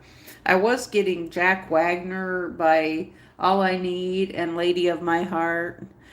Journey was good. They should have kept the original singer. Well, Journey is kind of a... Well, see, Journey tied in with cruising. And so I haven't been cruising in a long time on a ship. I'm not talking about a car. I'm talking about a ship. So we have a lot of varying degrees of what cruising is. You know, cruise control on a car, cruise control on an airplane, cruise, Ted Cruz. Okay, we're tired of Ted Cruz, right? Right. And And so Journey ties in with the cruise ships because they started having what they called the Journeys cruise. And it's like, oh my gosh, this is tying in with the trends. So the cruise industry is heating up. Tourism is heating up really, really huge. And I'm thinking this is a huge monster right here. Tourism, travel. Now, where I lived, they said there was two cities that they had deals with each other. One of them was that they would never have a cruise ship terminal. And so the other one was they're both doing tourism, and so they're kind of bouncing and playing off of each other. And and so and it's like I kind of understand what they were doing, but the thing with them is it's like you have people then who are paid these travel and tourism government jobs to literally be working in the travel and tourism, so they have a set salary. Where gig economy, well, it's like the national park services. So the people, I think the people with national parks, don't they still get paid even though, so the tour guides, the national parks tour guides, so don't they still get paid even though they, even though the government's shut down? So they're a GS. I don't know if they're GS, government service, or non-appropriated funding. I don't know what the National Park Service's jobs are, if they're non-appropriated funding or if they're GS, because if they're GS, they're paid really good. I mean, that's the thing I always heard is GS is paid really, really good.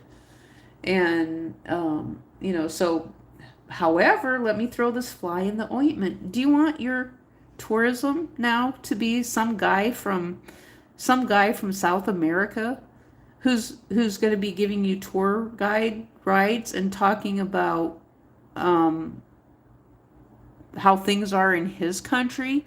Now that's what we were getting when I was going on the cruise ships. So what we were getting was a woman who was talking about how bad things were in her country, and which was another country. It wasn't the United States. And so she was saying that Great Britain had done some things to her country and had enslaved them in such a way. And I'm like, well, this is really weird. That's where this is going. So right now, with the gig economy, where I live, we literally have foreign migrants who are selling real estate and houses right now. They really are selling them. But the thing is, they are telling the truth though. They are saying, well, what they're saying is, well, these houses are really, really high priced. So they're just repeating what we're saying. And so they're saying the houses are really high priced. They know they can't afford them.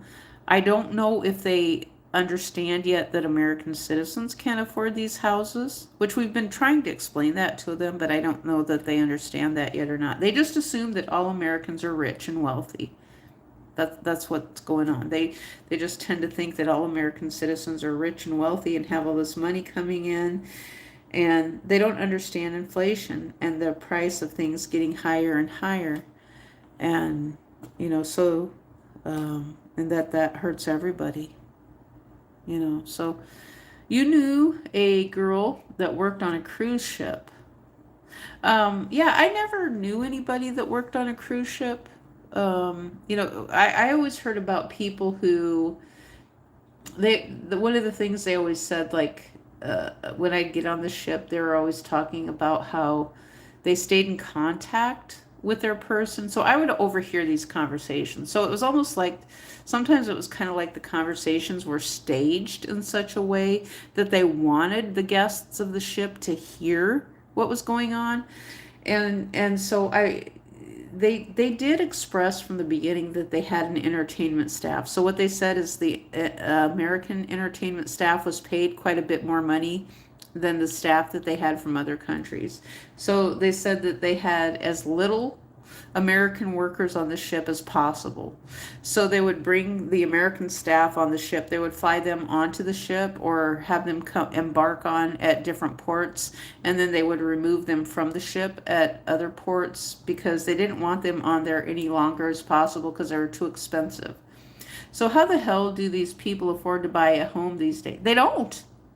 Nobody can afford to buy a home. If you don't have a job, you can't afford a home. You have to have money to buy a home. So I had always asked that about myself. It's like, well, I'm an unpaid housewife. How do I ever afford to buy a home? I don't. And I'm met with resistance because of the fact that then there's an opposing side who will say, well, you should have thought about that when you were 18 years old. It's like, you know what? That would have been great. But I didn't think about that when I was 18 years old. No kid, absolutely no kid is prepared for life when they turn 18 years old. I wasn't. I don't expect anybody else's child to be prepared for life. You can't. You can express to them what could take place and hope for the best. They're still not going to understand it. They don't have the life's experience. So there's a big difference between an 18-year-old mindset and someone who is, maybe 50 or 60. So this has me questioning if the United States should raise the age limit to be president of the United States to older. Some of these political seats, I would say maybe raise them a little bit. But I don't object to the younger ones being there, especially when they have them there as interns or younger. They need to learn how this works. I don't object to that at all because we do need to work with all age generations, and that's how it should be. So nobody is thinking about buying a home at 18. Exactly. I know I wasn't. I wasn't thinking about buying a home. I did buy a car. I spent $800 for my first car. I paid cash for it. I can't do that now. If I need a car, and my car lasted a long time, the only thing I couldn't afford to do was pay for the turn signal because there was the turn signal wouldn't lock in place, so it wouldn't pass an inspection, so I could actually get the plate in my name. Now, my mom had told me, she said that I had to have the car in the title in my name and her name in order to get insurance cheaper, because she said that if I had insurance just in my name, they were going to charge me higher for insurance because I was a teenager, which that was true at the time. And then she wouldn't sign the title. My mother would not sign the title over to me. It was my car. I paid cash for it, and she would not sign the title over to me because I couldn't get the car to pass inspection. Now that doesn't make any sense. And then my mother told me, and I was over 18 and married, and she says, well, you need to get all that stuff fixed, but if you drive the car, I'm going to sue you. This is what my mom was telling me. I'm going to sue you. The car, even though I paid cash for the car, the title was in my name. It was an old car, 20 or 30 years old, I think. It was in good shape. But I can't get the car to pass inspection. And then I have my mom threatening to sue me. Now, what kind of relationship is that? So my parents were able to buy a house back in 1995 for $50K. Now the same house I grew up in costs around 3 times.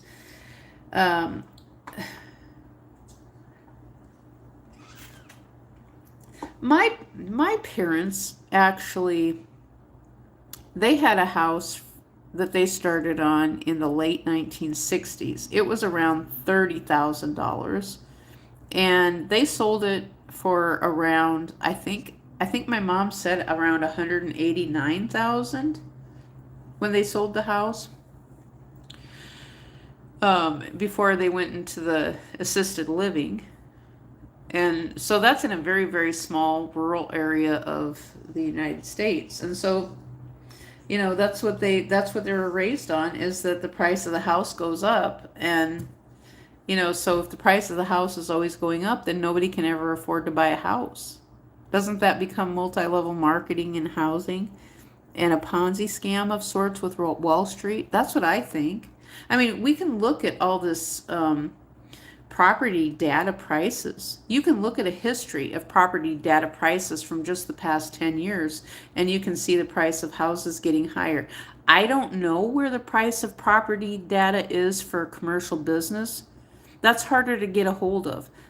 It's not on the GIS websites. So the United States has something called GIS websites, which is there's some kind of geographical information that coincides with county information of making transparent the price of property on the internet. And,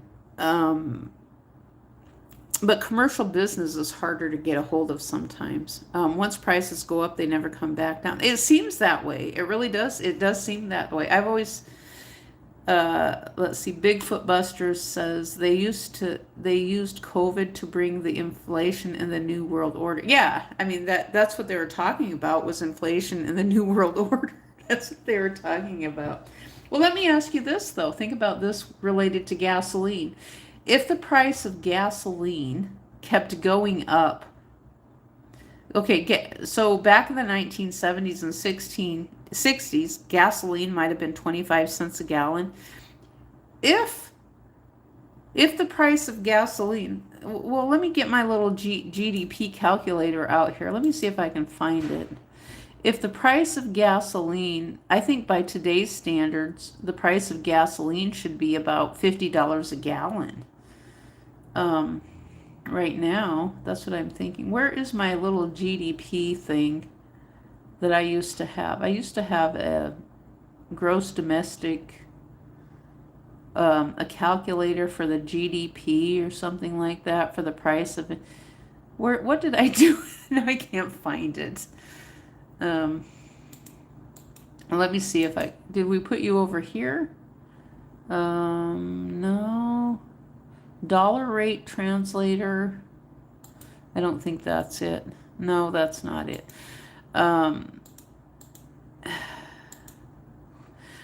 Yeah, I believe that they did use that. And so it's a transfer of wealth. And so then they're using the internet and cryptocurrency as a front to transfer wealth from foreign countries into the United States to avoid paying taxes too.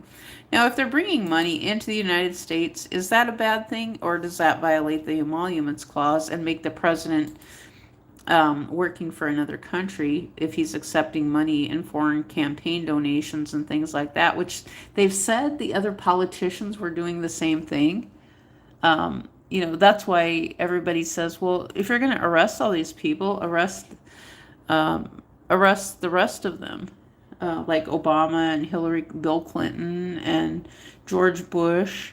Well, do you want to go and arrest all your presidents for doing the same thing? The GDP calculator, where did you go? By growth. Is this what it is? Personal consumption, gross domestic. No, that's not it. Well, let's see if I can just find the inflation calculator. Inflation, CULATOR. Inflation calculator. Accurate inflation calculator. Oh, perfect. 1913. We're going to put in, I'm going to put in 25. Well, no, let me do the 70s, the 1970s. I want to do the 1970s because I know for a fact that gas in the 1970s at one point was, I'm going to do 1976. I'm going to do 25 cents. Let's see if I can do 25 cents. 0.25. Calculate in the year. Okay, it goes up to 2024. That's good. That'll work. So 25 cents is worth $1.38 in the year 2024. So really, if that's the case, gasoline should only be $1.38 in the year 2024, but gasoline is double that price. So in 1976, we could buy gasoline for 25 cents a gallon. 2024, gasoline is now $1.38 according to the inflation calculator, cost of living, but yet the places charge anywhere from $2 to $5, $10 a gallon.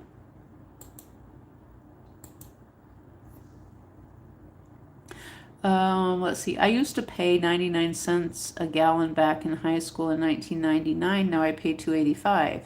Arrest tampon malts for fraud. Right now I don't care. They need to arrest all of them as far as that goes. Um, because nothing is getting solved. He's a governor, though, right? Timmy is a governor. I've seen that arrest tampon Tim. I saw him on TikTok. They had that video where all of them are. He's talking or something, and then they have all of those. Some of them look like AOC, and they're all standing there wearing their dark skirts and jackets, and they got on their weird looking church nun shoes, and they're stomping their feet and clapping for each other. And some guy is, it's a song of arresting tampon Tim, and then there's some guy on the side of the building. He's on a ladder, and it's kind of like falling over. It's like, yeah, none of them. How about, why don't you guys arrest Governor Brian Kemp and the lieutenant governor? Arrest all of them. As far as that, arrest all the mayors. I don't care. Put them all in jail. They all need to go to jail. You might need to arrest some of your lawyers too. A lot of them. Your for-profit lawyers. I know of one. I know of one who has actively done some things, some malicious things. I know who he is, and he knows who he is. He knows he's guilty. I would love to talk to that man in person again. I would love to talk to him, and he knows he's guilty. He's guilty as sin. He's as guilty as sin for doing what he did.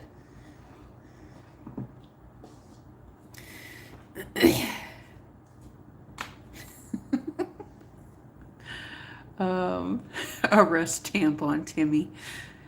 That was funny. They were talking about him on everybody was talking about him. Quite a few people on the TikTok lives yesterday. Oh, that's right. He's the heart of Minnesota and the protesting up there. It has me wondering, though, are other states getting protesting from different states? That's what I've been wondering. So if the states that we live in, we're not getting information from our state, we're getting it from different states. So like if my state is protesting, then other states are getting information about the protesting taking place in my state that I'm not getting, but other states are getting it. So,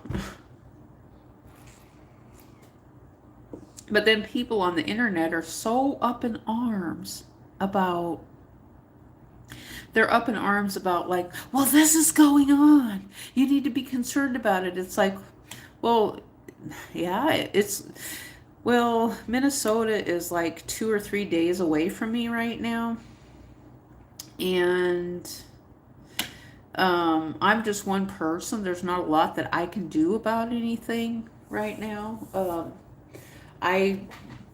I don't think that violence solves anything. That's just my personal opinion. I always said that.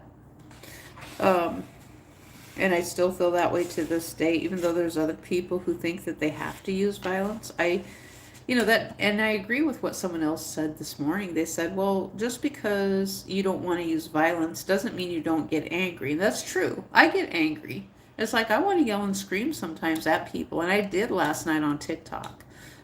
Because I went off on this woman because she's so annoying. She's some woman from another country. Why would they bring a weapon to a protest? Exactly. I've thought the same thing. There's no reason to bring anything to a protest. Absolutely no reason to bring. If you're going to a protest, I would tell people, do not bring any type of weapons. That's a bad idea. That's just my personal opinion. Do not bring any type of weapon. The only people is police have a right to do that, don't they? Do they still have that right or not? Or have things changed so much out of whack that they don't have that right anymore? I don't know. The only reason they would bring a weapon to a protest is that they want to use it. That would be the only reason. But then you have the people, see, it's that same argument. It's the same argument, the people who think they're constitutional rights people. And it's like, oh, well, I have a right to bring my weapon because I have a concealed and carry or whatever. And I have a Second Amendment right.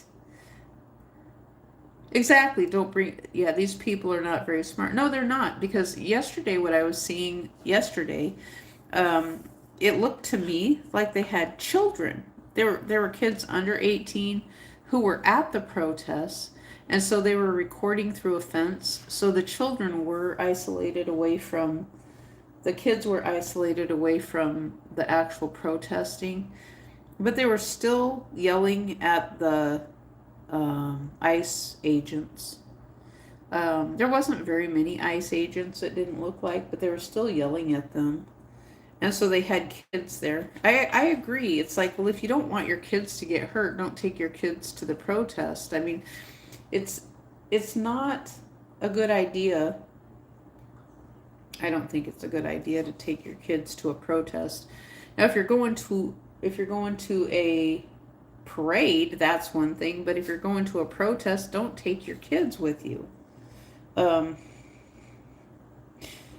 Granted, the thing I've thought is, like, for example, if you're at a parade or something like that and then violence breaks out, which why would it? But sometimes things do happen from time to time. But yeah, you're right. I agree with you. They're not very smart. They're not using common sense.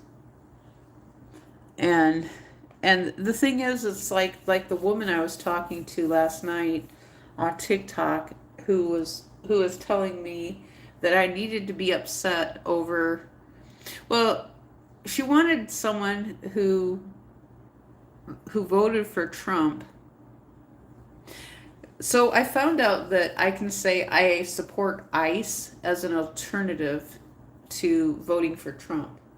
And so they'll let you up on the panels in that sense. If you say you support ICE, so you have to get it out there right away or they kick you off.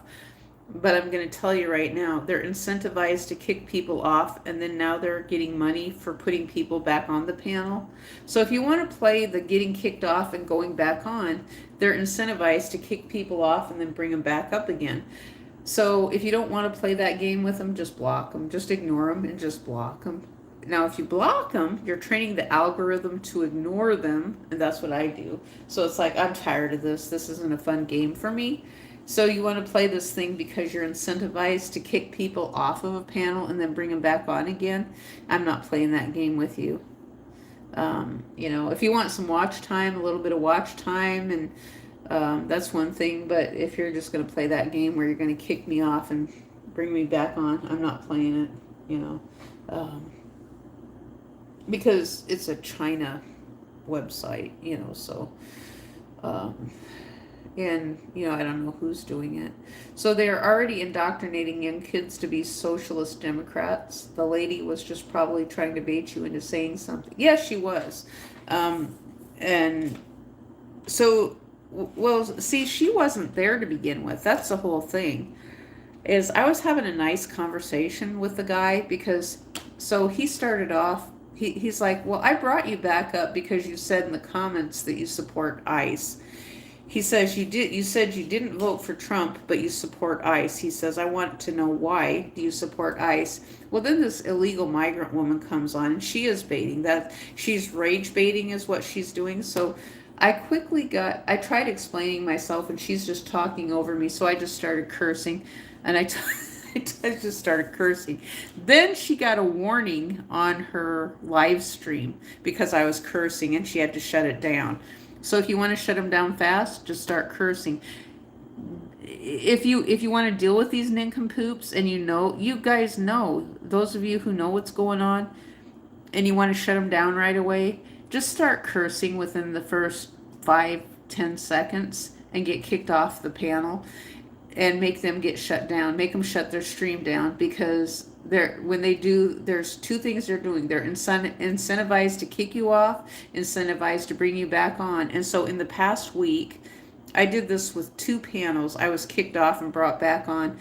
So 3 days ago, I blocked at least 200 TikTok, at least 200 Trump supporting TikTok live streams. So the day after that, I was literally then I couldn't block any TikTok at all. And I'm like, well, this is weird. Why can't I block any? So somebody had put in software so I couldn't block anyone. I'm like, okay, well, I'm just gonna try to avoid TikTok. So what I ended up with was this guy who was same gender, and we started talking about penises and vaginas. So he and I were talking. So people told us we were trolling. So we were talking about penises and vaginas, and I'm thinking, okay, well, you sound like a guy who might be same gender. And it's like, but you're talking, he's talking about the man. He's telling another guy to shut up all the time. He's like, would you shut up and listen to the woman? He's like, you do a lousy job listening. That's all he talks about. He tells this guy from Africa and from India, he's like, you guys do a lousy job listening. You're not listening to anybody. And he's doing it, he's talking in this really, really soft voice, and he's so funny. And so then he and I, somehow we ended up talking about, he was telling this other guy from Texas, he came on, he's from Austin, Texas or something like this. And so his argument was, he was talking about that people right now, his argument was people don't have a will to, that humanity doesn't have a will to survive. And so that was what his platform was a few days, was it yesterday? I think it was yesterday. And so he was giving arguments for things that take place in society and in the grand scheme of the planet Earth, of how society doesn't have a will to survive, or how the Earth gives life and takes life. So that's always a good argument, where the Earth provides life as we are on the planet Earth, and the Earth is also brutal. So he understood when I said, okay, we have a sinkhole, and a sinkhole opens up underneath a bunch of us. That was not our choice. The planet Earth decided all of us together are not going to live anymore because a sinkhole opened up underneath us. And I said, that's the same principle as if we live on a fault line, or the Earth just decides, well, we're going to make a fault line right here, and a whole bunch of people go into the fault line and they expire and pass away. As the same principle as a tsunami. So we have a tsunami, and the Earth took away life as the Earth gives life. So it's brutal. We don't have a choice in any of that.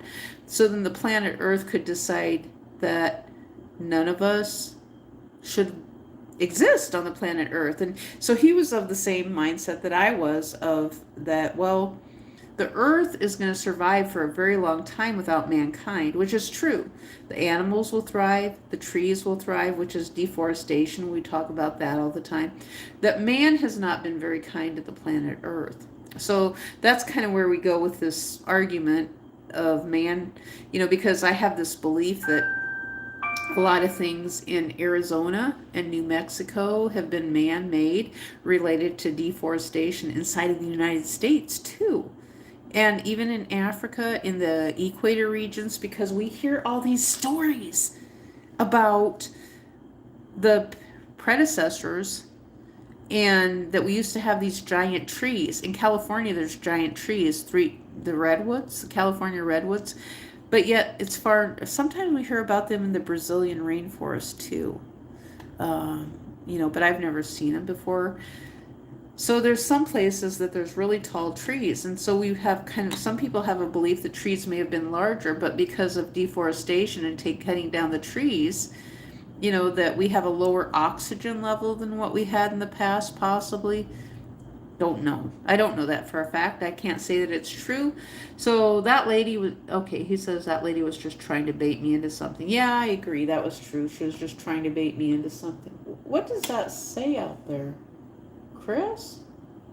Oh, no, that doesn't say Chris. I thought it said Chris. It's like, what in the world is someone driving around with a truck that says Chris on it? That is so strange. And yeah, I mean, I've always said I'm never going to be a politician anyway, so at this point I really don't care. I can't do anything that seems to coincide with making an independent job for myself, or I can't catch up. So for example, like if you start a Roth IRA. So some people may be able to start their own independent Roth IRA by themselves. That means you put your own money into a savings account. That's all that is. That just means that instead of putting your money into bank. You put your money into a brokerage account. You're just saving your own money. That's all a Roth IRA is. So I'm hearing things now that say that a lot of things in Wall Street in brokerage accounts are not backed by the government like we think that they are. So what 1776 Patriot Z4C says, before the Europeans came to North America, was just several different tribes and different nations fighting each other. I find that cool.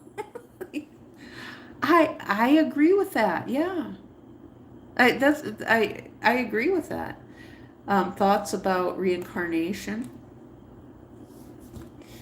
Um, See, that's double-edged too. So reincarnation is, let me see if I have some, yeah, I'll tell you about what I think of reincarnation.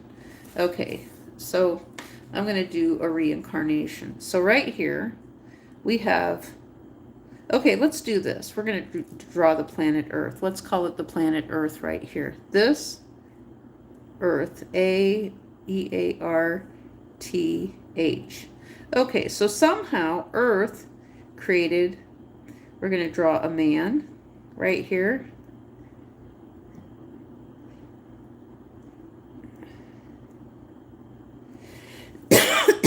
And we're going to draw a woman right here.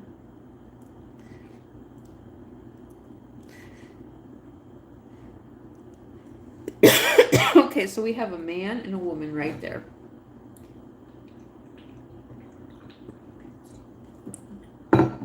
So somehow, already, the planet Earth produced life. Earth produced life. Earth produced life. So these two folks get together and have a child. So them together, they created a little baby right here. Let's draw some little hands and some little feet like that. So they had a baby.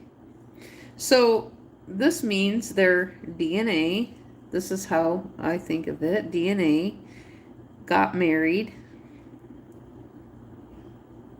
Their DNA got married and produced a baby. So nothing, so it's the marriage of DNA. These two got married. They procreated and made a baby. So the DNA is marriage to create this baby. Nothing can take this baby away except the end of life, which is, we don't know when that is, that's when. So when I think of reincarnation, the Earth reincarnated two people. These two people reincarnated a baby. This is also called being born again. So mommy here had the baby. It's reincarnation and being born again. So let's grow this baby up. We're going to take this baby here. We're going to fast forward. Let's write fast forward. Let's say this baby is a male. We're going to fast forward it. We're going to have it be a male. We're going to turn it into a male right here. A boy, and that's an adult actually. We're fast forwarding and we turn it into an adult. So that is this baby right here. And so this baby then meets a female again. We're going to do this. We're going to put her in a dress so that we know that she's a female here. And so these two get together and then they produce a baby.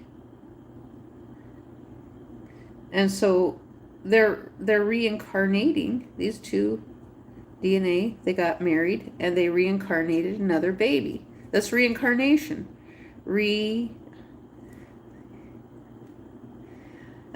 if we want to keep it specific strictly on DNA, then this baby, which was this man right here, got married to this female, and they reincarnated another baby. They produced life. It got married. They got married through procreation. Let's cancel the legal court system out of it. We'll remove the lawyer. We remove the court system. And just in the grand scheme of Earth, these two people got married, reincarnated. They got married and they produced life, procreation. Let's do this.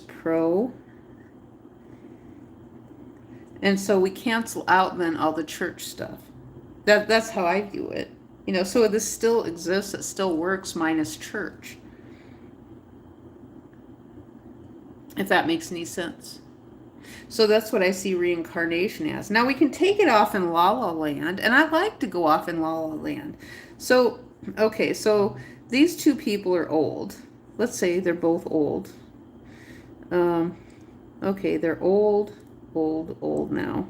They're old, and they've passed away. Let's draw them a headstone here, right here. And there's a giant old oak tree right here. So we buried them underneath. We'll just call them old, the oldies. They're buried right here. There's a bunch of worms and everything right there. A bunch of worms right there. We'll draw a worm right there. They're eating up their... Well, let's kind of draw something crude here, looking like it's one of the... They're here in the ground. And so then they reincarnate. And so the worms are getting food. The worms, so that's how a human becomes a worm.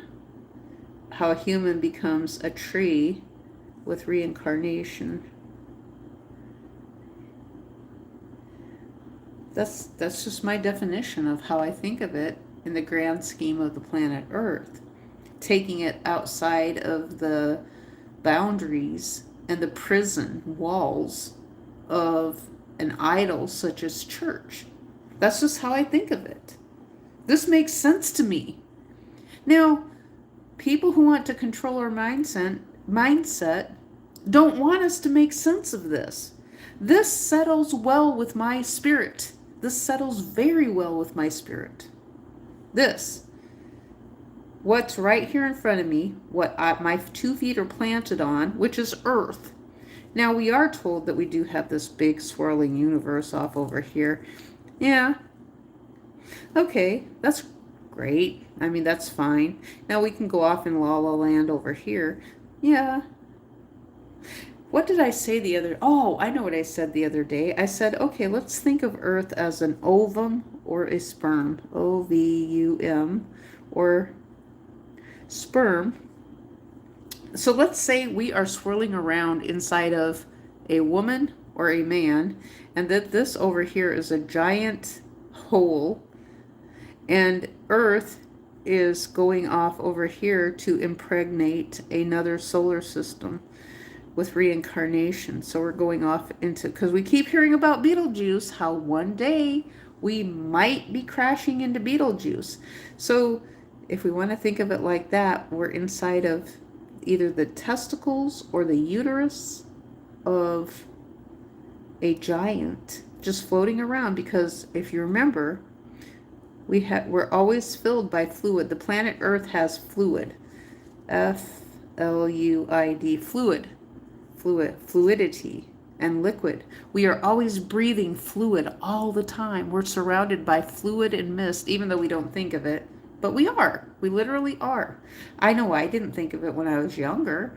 The internet taught me to think of it that way. And it's like, yeah, that makes sense. We literally are. We do. We're in a terrarium. Now, I did learn that when I was in grade school. I recommend that every school teacher have kids make a terrarium. It's going to be pretty easy. Just an old water bottle or something. Something that's big, that where it'll grow, where that it's going to grow. So the Earth is kind of like a terrarium. It always has water in it, water and mist. And I've learned some fun things since then too that I wished I could have used, where they taught me that, like, if I wanted to water plants outside naturally, that I could use like some cellophane or plastic of some sort, and then it collects dew and moisture in the mornings to water plants in the summertime. I mean, farmers could do the same principle too and have giant plastic watering stations just by collecting plastic and letting it go down into the dirt. I don't know if it would be enough or not, but see, the farmers in the Midwest, you got to remember the Kansas Dust Bowl. They do make them leave their stalks in the ground, but I think they cut down too many trees. That's just my opinion. That's just my opinion. I think they cut down too many trees, and I think we need to actually do some restoration related to attempting to grow trees and things like that in some places like maybe New Mexico and Arizona where there's a bunch of dirt and things like that. So I know when I visited out west in the 1970s, logging was really, really big. And some people have said the United States did a whole bunch of cutting down trees out of the mountains and thinning the mountains so they wouldn't burn. And it's like, well, what would have happened if they just would have let it burn naturally instead of the government burning it? What would have happened? Like the forest might have been more lush than what it was by thinning the trees and doing it that way and then making things worse. But yet, but see, I think that people lived there, so people were living too close to burn zones of forests. So maybe, just maybe, it's a bad idea to let people live too close to forests that they know are going to ignite in that sense. Just maybe. Just the same thing as building the big mansions that are worth millions of dollars on cliffs that are going to cave into the ocean, which they do. There's pictures of that. That's a fact. And there's going to be landslides because they cut the trees down. The trees have roots that go into the mountainside. So they've cut the trees down, which means they've destabilized the land. So then the land is going to slide down and then the house is going to collapse. So they escalated it by cutting the trees down and by burning the trees. So they escalated that in California. They made it worse, not better. But it is too costly out there. So that's Wall Street. So Wall Street has heavily monetized California, like from the gold rush days. That's just my opinion. When things went from the East Coast to the West Coast, people are traveling across the country. They hear about the California gold rush. That's where they're going to get the gold, to get the money, to do the mining, to do the jobs. That's where they're coming from the East Coast to the West Coast. Somehow California was it. And then other opportunities ended up in California, and it got really, really expensive. People liked it there for some reason. And, I know I'm tired of hearing about the thing that says we're living on stolen land. It's like, I'm a resident here now. This land wasn't stolen. I'm a resident here now. I live here. You could say that argument for any country, or the same thing with illegals. I think people Africa has a whole bunch of different countries. So Nigerians who go into Somalia, they're illegal. Let's do that argument. They have their own illegals over there. We can do that argument. It works. Same way.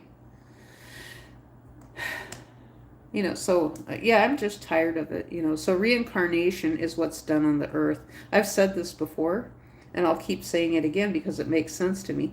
Now, and people, they always say this is La La Land, which it's not. We're buried on the earth. We're dirt. Dirt. Let's write that. Dirt. We become dirt.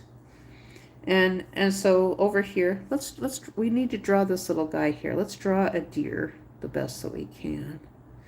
It might look kind of funny. We'll draw some little legs here, and a little tail. We're going to do some antlers,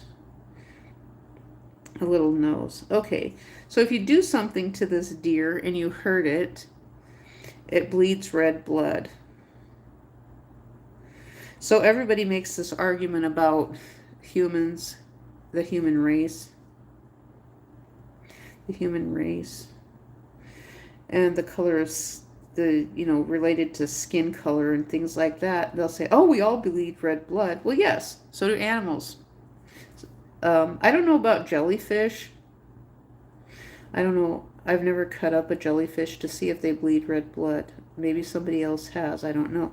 Fish? Yes.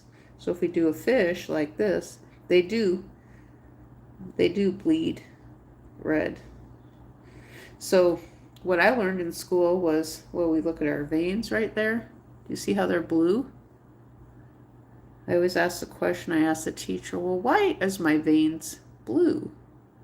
That's because it hasn't met oxygen yet. So what we see through our skin, we see it as blue. Sometimes it looks a little gray, sometimes purple. But if I was to cut myself, which I'm not going to, but if I accidentally cut, let me see if I have a place. I had a place where if I had a scar or something, I was going to show a scar. But you can see those veins. They're blue. And we all know when we cut ourselves, they turn red. Is that politics? Are you guys politics? And then purple is involved too. So when you get bruised, you end up purple. So we have all colors. I'm a colored person, contrary to what people want to argue. I'm melanated, contrary to what people want to argue. So I turn a lot of different colors. Green, when I get a bruise, I've turned green, red, purple. Sometimes it's so dark it's grayish to black looking with the bruises that I've had. So try again when you tell me that I'm not colored, that I'm not melanated. Try again. I'm not listening to it anymore. I'm just not. And so I know on TikTok there was a lot of people who were angry, especially one woman. She's like, well, what's happened that all these white people are now saying there's this discrimination against them? And it's like, well, we're tired of hearing this crap out of the left. That's all we're hearing is this crap out of the left. And it's like we've been quiet for a long time and we've just let people say their piece and say what they have to say. I'm tired of being discriminated against my own self. That's why DEI is supposed to be over.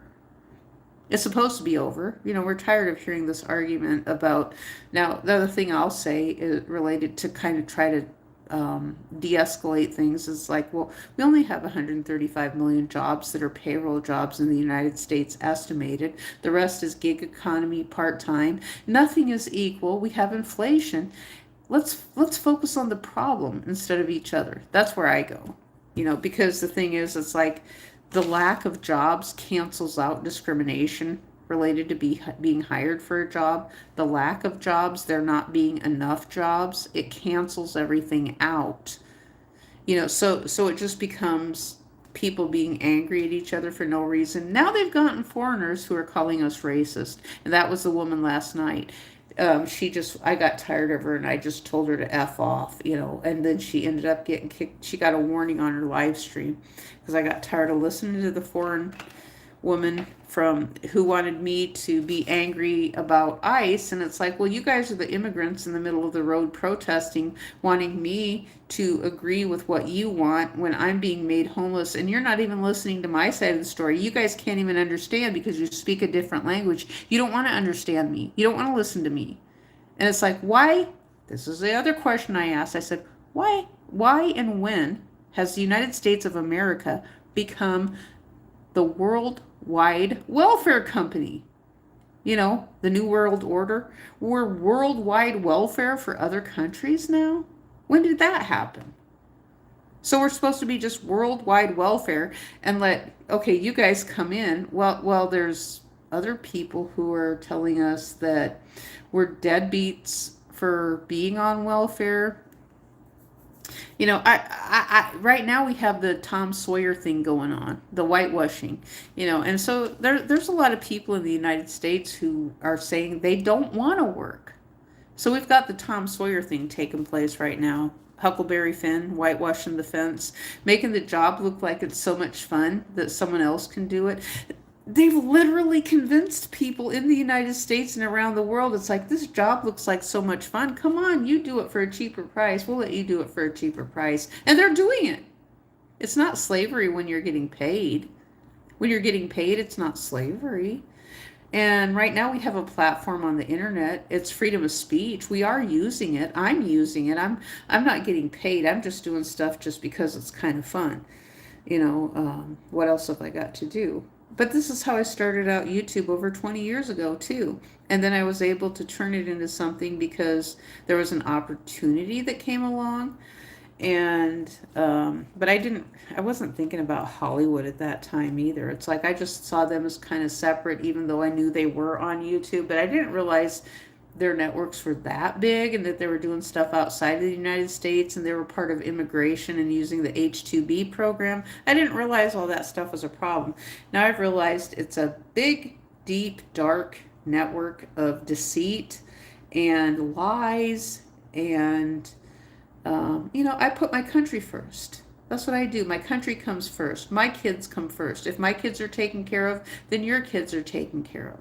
But if Hollywood can't see that, and they can't take that notion of that the United States military kids should be taken care of and spouses should be taken care of, instead of them just doing things for their own self-serving purposes, then they need to go out of business. Hollywood needs to go out of business.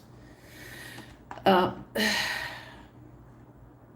and us as American taxpayers, we shouldn't have to pay for that. Do you guys want to bail out Hollywood? Let me ask you that. Why do you think that all these houses are burning in Los Angeles?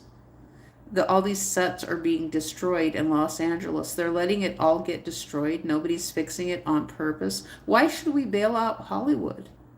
We shouldn't. The American taxpayer should not be responsible for paying for something that's inflated in price, that's part of Wall Street, which I didn't know my own self. I learned this in the past 10 years, that Hollywood is heavily invested in cryptocurrency and Wall Street.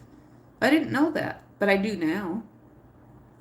Every country was taken over. Yes, the United States has actually been listed as a country at times that's become destabilized and does not have a president, just like in the Middle East. Did you guys know that? I learned that in the past 5 years, that the United States itself has been a country. It's literally been a country. It's been destabilized more than once, just like the Middle East, because of the bad government that's taking place. I thought that is interesting because it kind of seems like that's what's taking place right now. We literally are being destabilized by the influx of migrants and by Wall Street. Wall Street, I blame a lot. Wall Street, I believe, is behind the migrants coming into the United States. That's who I'm blaming right now. I'm blaming Wall Street because of the Occupy Wall Street movement that we had a few years ago. And I always said, well, I don't understand how that works, or what are they talking about? Well, they didn't include us in explaining how things are working. Right now, they're taking something that typically has been done in other countries. They're doing it inside of the United States, trying to do it as peacefully as they can, in showing how it's done and what's going on. So I don't know what will happen after all of this, but it is showing a weakness within our voting structure. It is absolute weakness in voting in the United States. A problem. It's showing a big problem in the United States related to voting and how it doesn't work, how the two-party system doesn't help everyone. It's like I've always said, if you can't do things that help all American citizens, why even bother? I'm not even going to listen to it. So the two-party system has become a personal perks. It's like, okay, we're going to promise you this, we're going to promise you that. It's like, I'm not listening to you anymore because affordable health care didn't work. People on the left can't be that dumb and that ignorant to know that healthcare didn't work, that we have inflation in healthcare, that the healthcare system that was done through the Obamacare was set up for Wall Street to work. It wasn't set up for the American public. So it's basically laundering money. Let me see if I have another. Yes, I do. We're going to show how this works right now too. Okay. We're going to do ACA. We're going to show how we launder money from the taxpayers. So we're going to do right now it's $9,000. Could be higher than that right now. So there's just $9,000 the gov has as a subsidy. As a subsidy. Okay. So I'm going to put me, we're just going to call it me. M-E is right here. And so this $9,000, now I have to go, well, to an exchange. It's ironic they call it an exchange, a healthcare exchange, because Wall Street has the exchange as well. And the United States military, I believe they call their PX an exchange sometimes, but let's not, yeah, we can mention it. So the exchange, Wall Street. Oh, dude, I don't want to color on you. You're too good. We need to set you over here for a minute. We don't want to destroy you. And so, okay, I'm right here. This is just me. ACA's right here. Okay, so we got to emphasize this is the government. It's a subsidy. And so here is the medical insurance exchange. And this is a for-profit system. For-profit.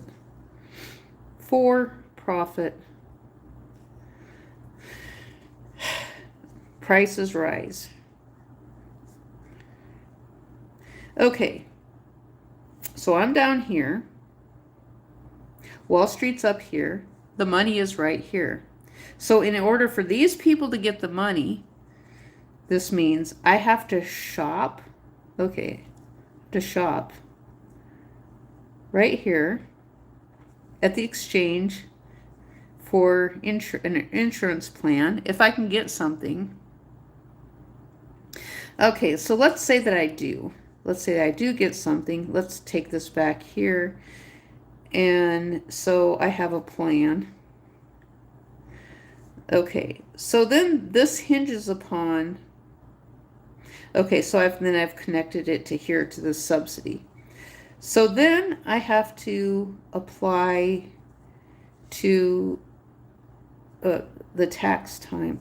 So in order to get this money from here through me to here, so I'm being used as money laundering to get the money from here, from the government, through me to over here. So then they have the $40 copay. It could be higher. They really don't want me to even use insurance at all. It's copay. So I'm still here. $40 copay, $9,000 a year that they want for Wall Street. So I'm being used.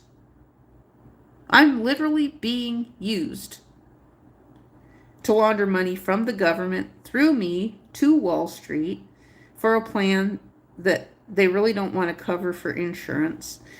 And so not only that, then I have to file taxes. So the tax person over here. So in order for the money then to get to here, I have to file the taxes at the end of the year, which means then that, what is that, an additional, let's say 200 or so. So I have to connect over here and spend $200 additional dollars to subsidize and pay for the tax preparation. Maybe an extra 100 for the sheet, possibly, if I did ACA, in order for them to get the money. Now, if I don't do this, so if, say that I accepted this money here and had insurance and then I didn't file my taxes, come tax time, then I have to pay it back. Then I owe them money.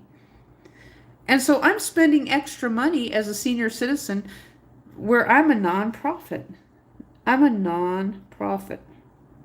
But I'm spending all this extra money that I don't have to subsidize Wall Street. And I'm being used. I am literally fucking being used for money being laundered through me to Wall Street for the ACA. This is bullshit. I have nothing nice to say about this. I mean, the more I understand it, the worse I'm going to get. It's not going to get any better related to my opinion in this, because inflation is taking place then. Inflation. I mean, it's just getting more expensive. So if I don't pay the money back, then I owe the government back through the taxes because I didn't pay these people. But then they have a $40 copay if you're lucky to get to use the insurance. So they're basically saying, oh, well, you have insurance. This is what Wall Street says, and these plans will say, well, you have an insurance plan if you need it, if something happens. It's like, well, just give me the $9,000. Just give it to me. Get rid of the rest of these people. So otherwise, then I may not even be able to use it. I don't have the money to go to the doctor if I do need some type of services.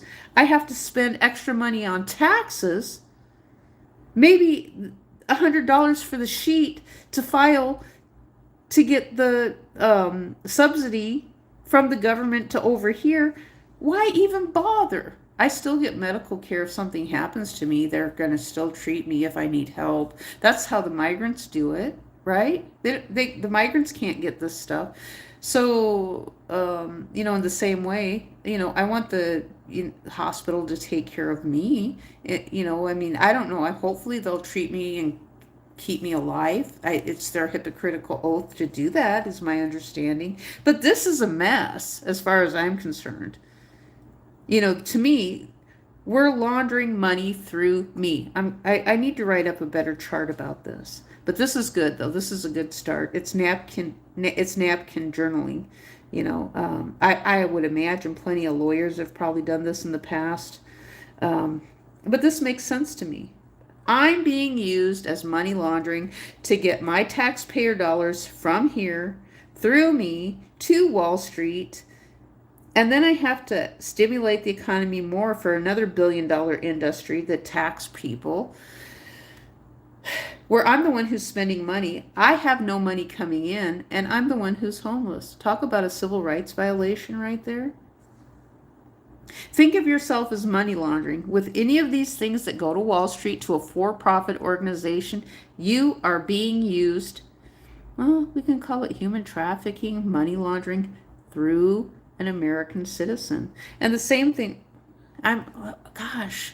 we could apply the same principle to the migrants too. We could. Let's put the migrants over here. We'll call them migrants. So there's probably some other things related to Wall Street related to the migrants that we haven't even uncovered. So if we're talking politics, but this makes sense to me because this is what happened to me.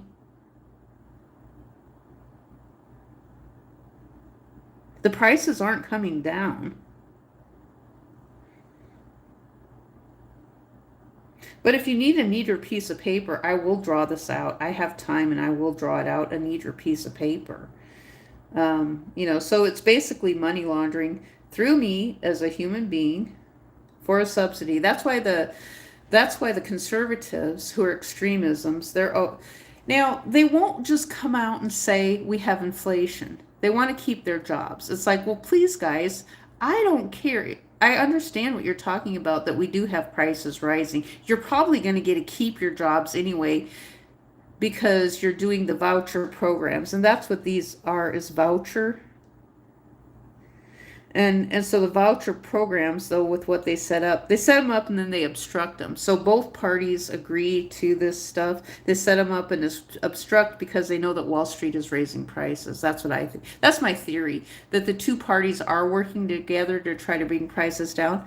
Wall Street is the problem. Inflation is the problem.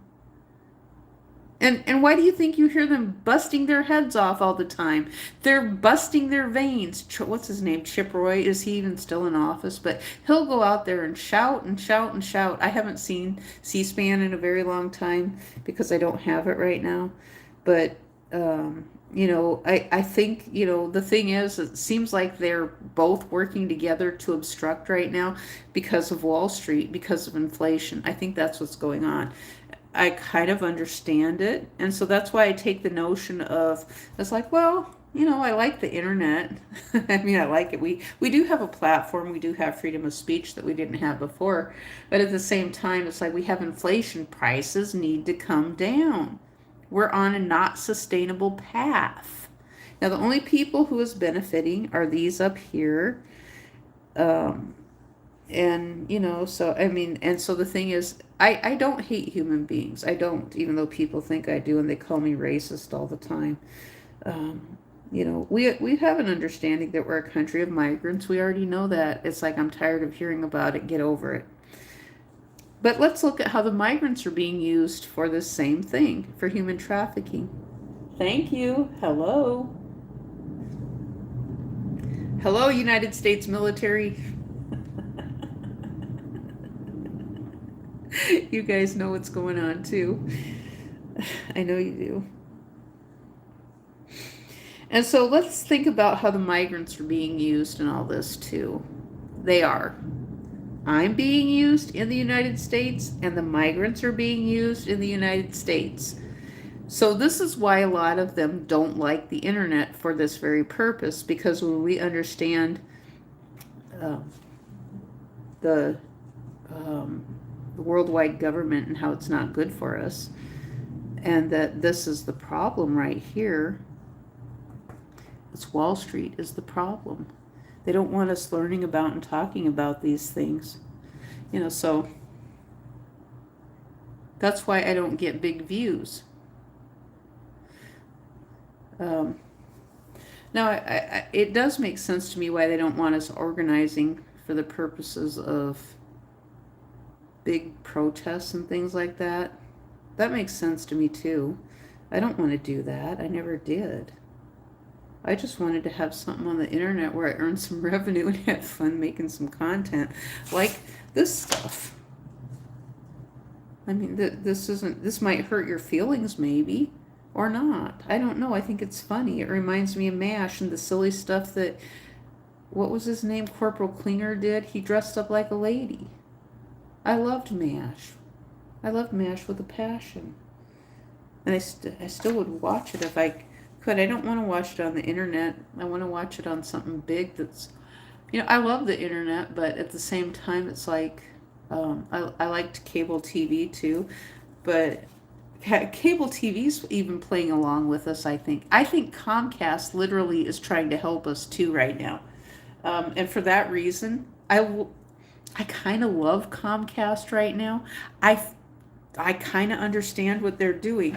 I don't know if they still exist or they will exist in the future or if they're rebranding. What they're doing is hilarious with their own vehicles. It's hilarious. I get it. It's like I totally understand what they're doing. And it's fun. It's kind of funny in some ways. It's like, okay, we're just going to keep driving the clown car till the wheels fall off. And I think we're going to end up with a bunch of wheels falling off of cars here. Well, I don't mean literally. I just mean figuratively, or there could be some props eventually one day where there's some wheels falling off of cars. You know, props and the I mean, where I'm at, I have seen some of the most bizarre things. Do you want me to tell you what they are? Or not? Maybe that's for another. You know what? I'm going to draw a picture of what I've seen. Not recently. It's going to be from in the past 4 or 5 years. But some of it's kind of funny. I'm probably going to depict it with a robot, you know, so it's not anything that's personalized to anyone. I can't personalize it to anyone anyway, because I don't know what anybody's name is. It's just things I've seen. I kind of keep it to myself, and then I do it at another time. This guy really looks like Gilligan. He looks so much like Gilligan from Gilligan's Island. That's something Gilligan would do. This one was fun. Okay, well, I think I'm done. I think I'm done right now. 1776 Patriot. The Patriot Act. Didn't they change it to the USA Freedom Act? Does anybody know, is Congress working on a new act from the Patriot Act to the USA Freedom Act? Is there another one that's following up? I know I could go look on the internet, but maybe AI knows and can tell me if, because I like to follow the newest ones to see what they're doing, because it follows suit with what happens on the internet with a lot of things. And, but yeah, this is good too. You guys are going to understand this. Those of you watching or who have been watching, you're going to understand this too.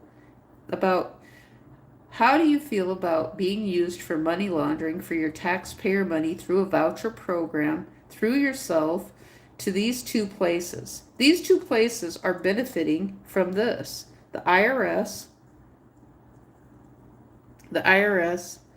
and Wall Street through voucher programs. Voucher, and what was the other one? They called it the health insurance card, health insurance. It was a card of some sort. It was a card, and it was where a corporation put like 8,000 health insurance plan or something like that. Now, if you don't have a company, you're not going to get this.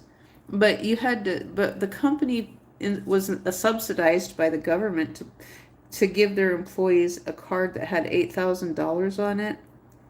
And when they were working for the company, they called it the health insurance plan or something like that. And when I was married to my second husband, he had that for, was it 1 or 2 years? And they would put an amount of money on the card, and that's what you would use for paying, I believe it was the deductible, or if it was a high paid deductible and some of the co-pays and expenses, then there was the money on the card, and it went specifically to medical. It went specifically to medical. So they want to, they're so tight, they don't want to give me the money, but they want it to go from the government, either through the company, from the government, through you to Wall Street, or you're working for a company. It comes from the government to the company. It probably was a subsidy that came from the government to the company through the card, but they're still using you as an employee, so they're using you. You have value. All of us have value. However, we're being used as monetary slaves. We're being used, literally, bought and sold by Wall Street. We are. I don't see it any other way. Now our government wants to take care of us.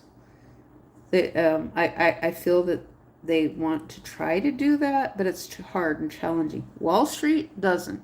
So the CEOs are over here, CEO, and then we have what's supposed to be the ordinary people, but I question that nowadays, and I've said that before, that I've questioned some of the things that some of these politicians do, because it's like, well, who are they working for? It seems like they're not working for the American people anymore. They're working for this guy over here, not me. They're working for Wall Street. So the politicians, the government, they're working over here for these guys, and they're doing things to fatten up their own pocketbooks over here. All of them are not doing that. I don't believe all of them are doing that, but this is what appears to me to be happening. I strongly believe that, and it fits in with what they call the worldwide government, or the New World Order. Yeah. I mean, yeah, there's probably some truth to the things that people were saying, and they ended up getting deplatformed and censored. Yeah, well, the thing is, they had such a huge voice that legacy media, when it came on the internet, they just completely took over and annihilated everybody else. But that's with the one topic only in the networks and in the worldwide networks and everything. Then that means that those of us who do stuff like this don't stand a chance with revenue, because we're new media. We don't stand a chance. Internet doesn't stand a chance. This just means that legacy media comes on. They have their long-standing stronghold in media, and they just squash those of us who are ordinary people down, so that our voices, it feels like we're not heard. But we're not being promoted. We're not being promoted by the New World Order, which means foreign countries who are pushing and propping up legacy media. That's what's going on. That's the multi-channel networks, the multinational networks. Wall Street's involved with this. They have their own social media, and I believe that, what was his name? Stump, that used to be, was it Wells Fargo? They got in trouble for doing some things. And they want a voice in media. You know, they call it corporations are people too. Corporations are people. Well, if corporations are people, then AI is people. Is that right? I don't know. If corporations are people, then artificial intelligence is a people. But maybe we should write that down. If Citizens United,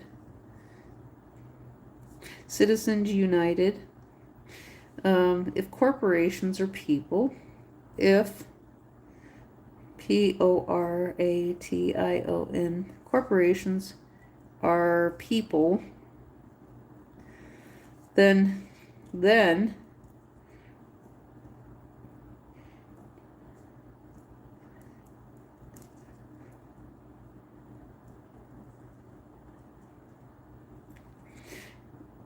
is people. And so then we get this little guy right here.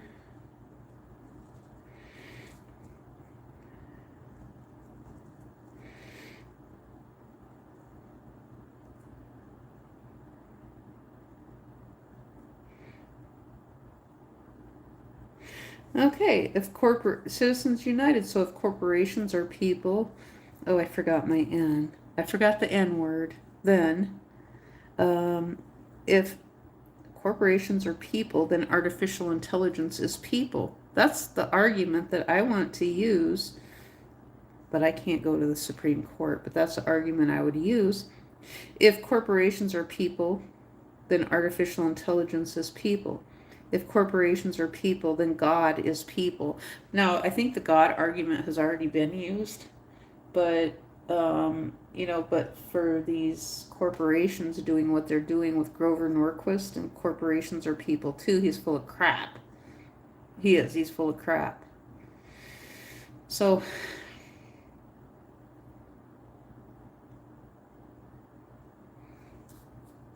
I mean, they think we're a bunch of, that we don't know things, I mean, the president said that himself. He said people are so dumb, we will vote for him. And so now they can't figure out who voted for him. They can't figure out who voted for him unless we got an installed puppet president. We could have gotten an installed puppet president because the media was always talking about how the United States government was installing puppet presidents over in the Middle East. And that's what they were saying. So maybe we got our own installed puppet president here in the United States. And that's what Donald is an installed puppet president. And somehow our government installed him, or another government from another country installed Donald as a puppet president. Could have been Putin. Maybe it was Putin. I don't know. I have no idea. Somebody's funding this, but I don't know. I guess I'm just going to keep asking questions I don't have answers for. And, there's nothing wrong with that. So, oh my gosh, I've been on here for 3 hours this time? That's a long time. Well, all right. Well, thanks for watching. And we're going to have a blast with this little guy. We're going to have fun with him. We're going to see what he does. So, this is done in fun. It's not meant to harm anybody.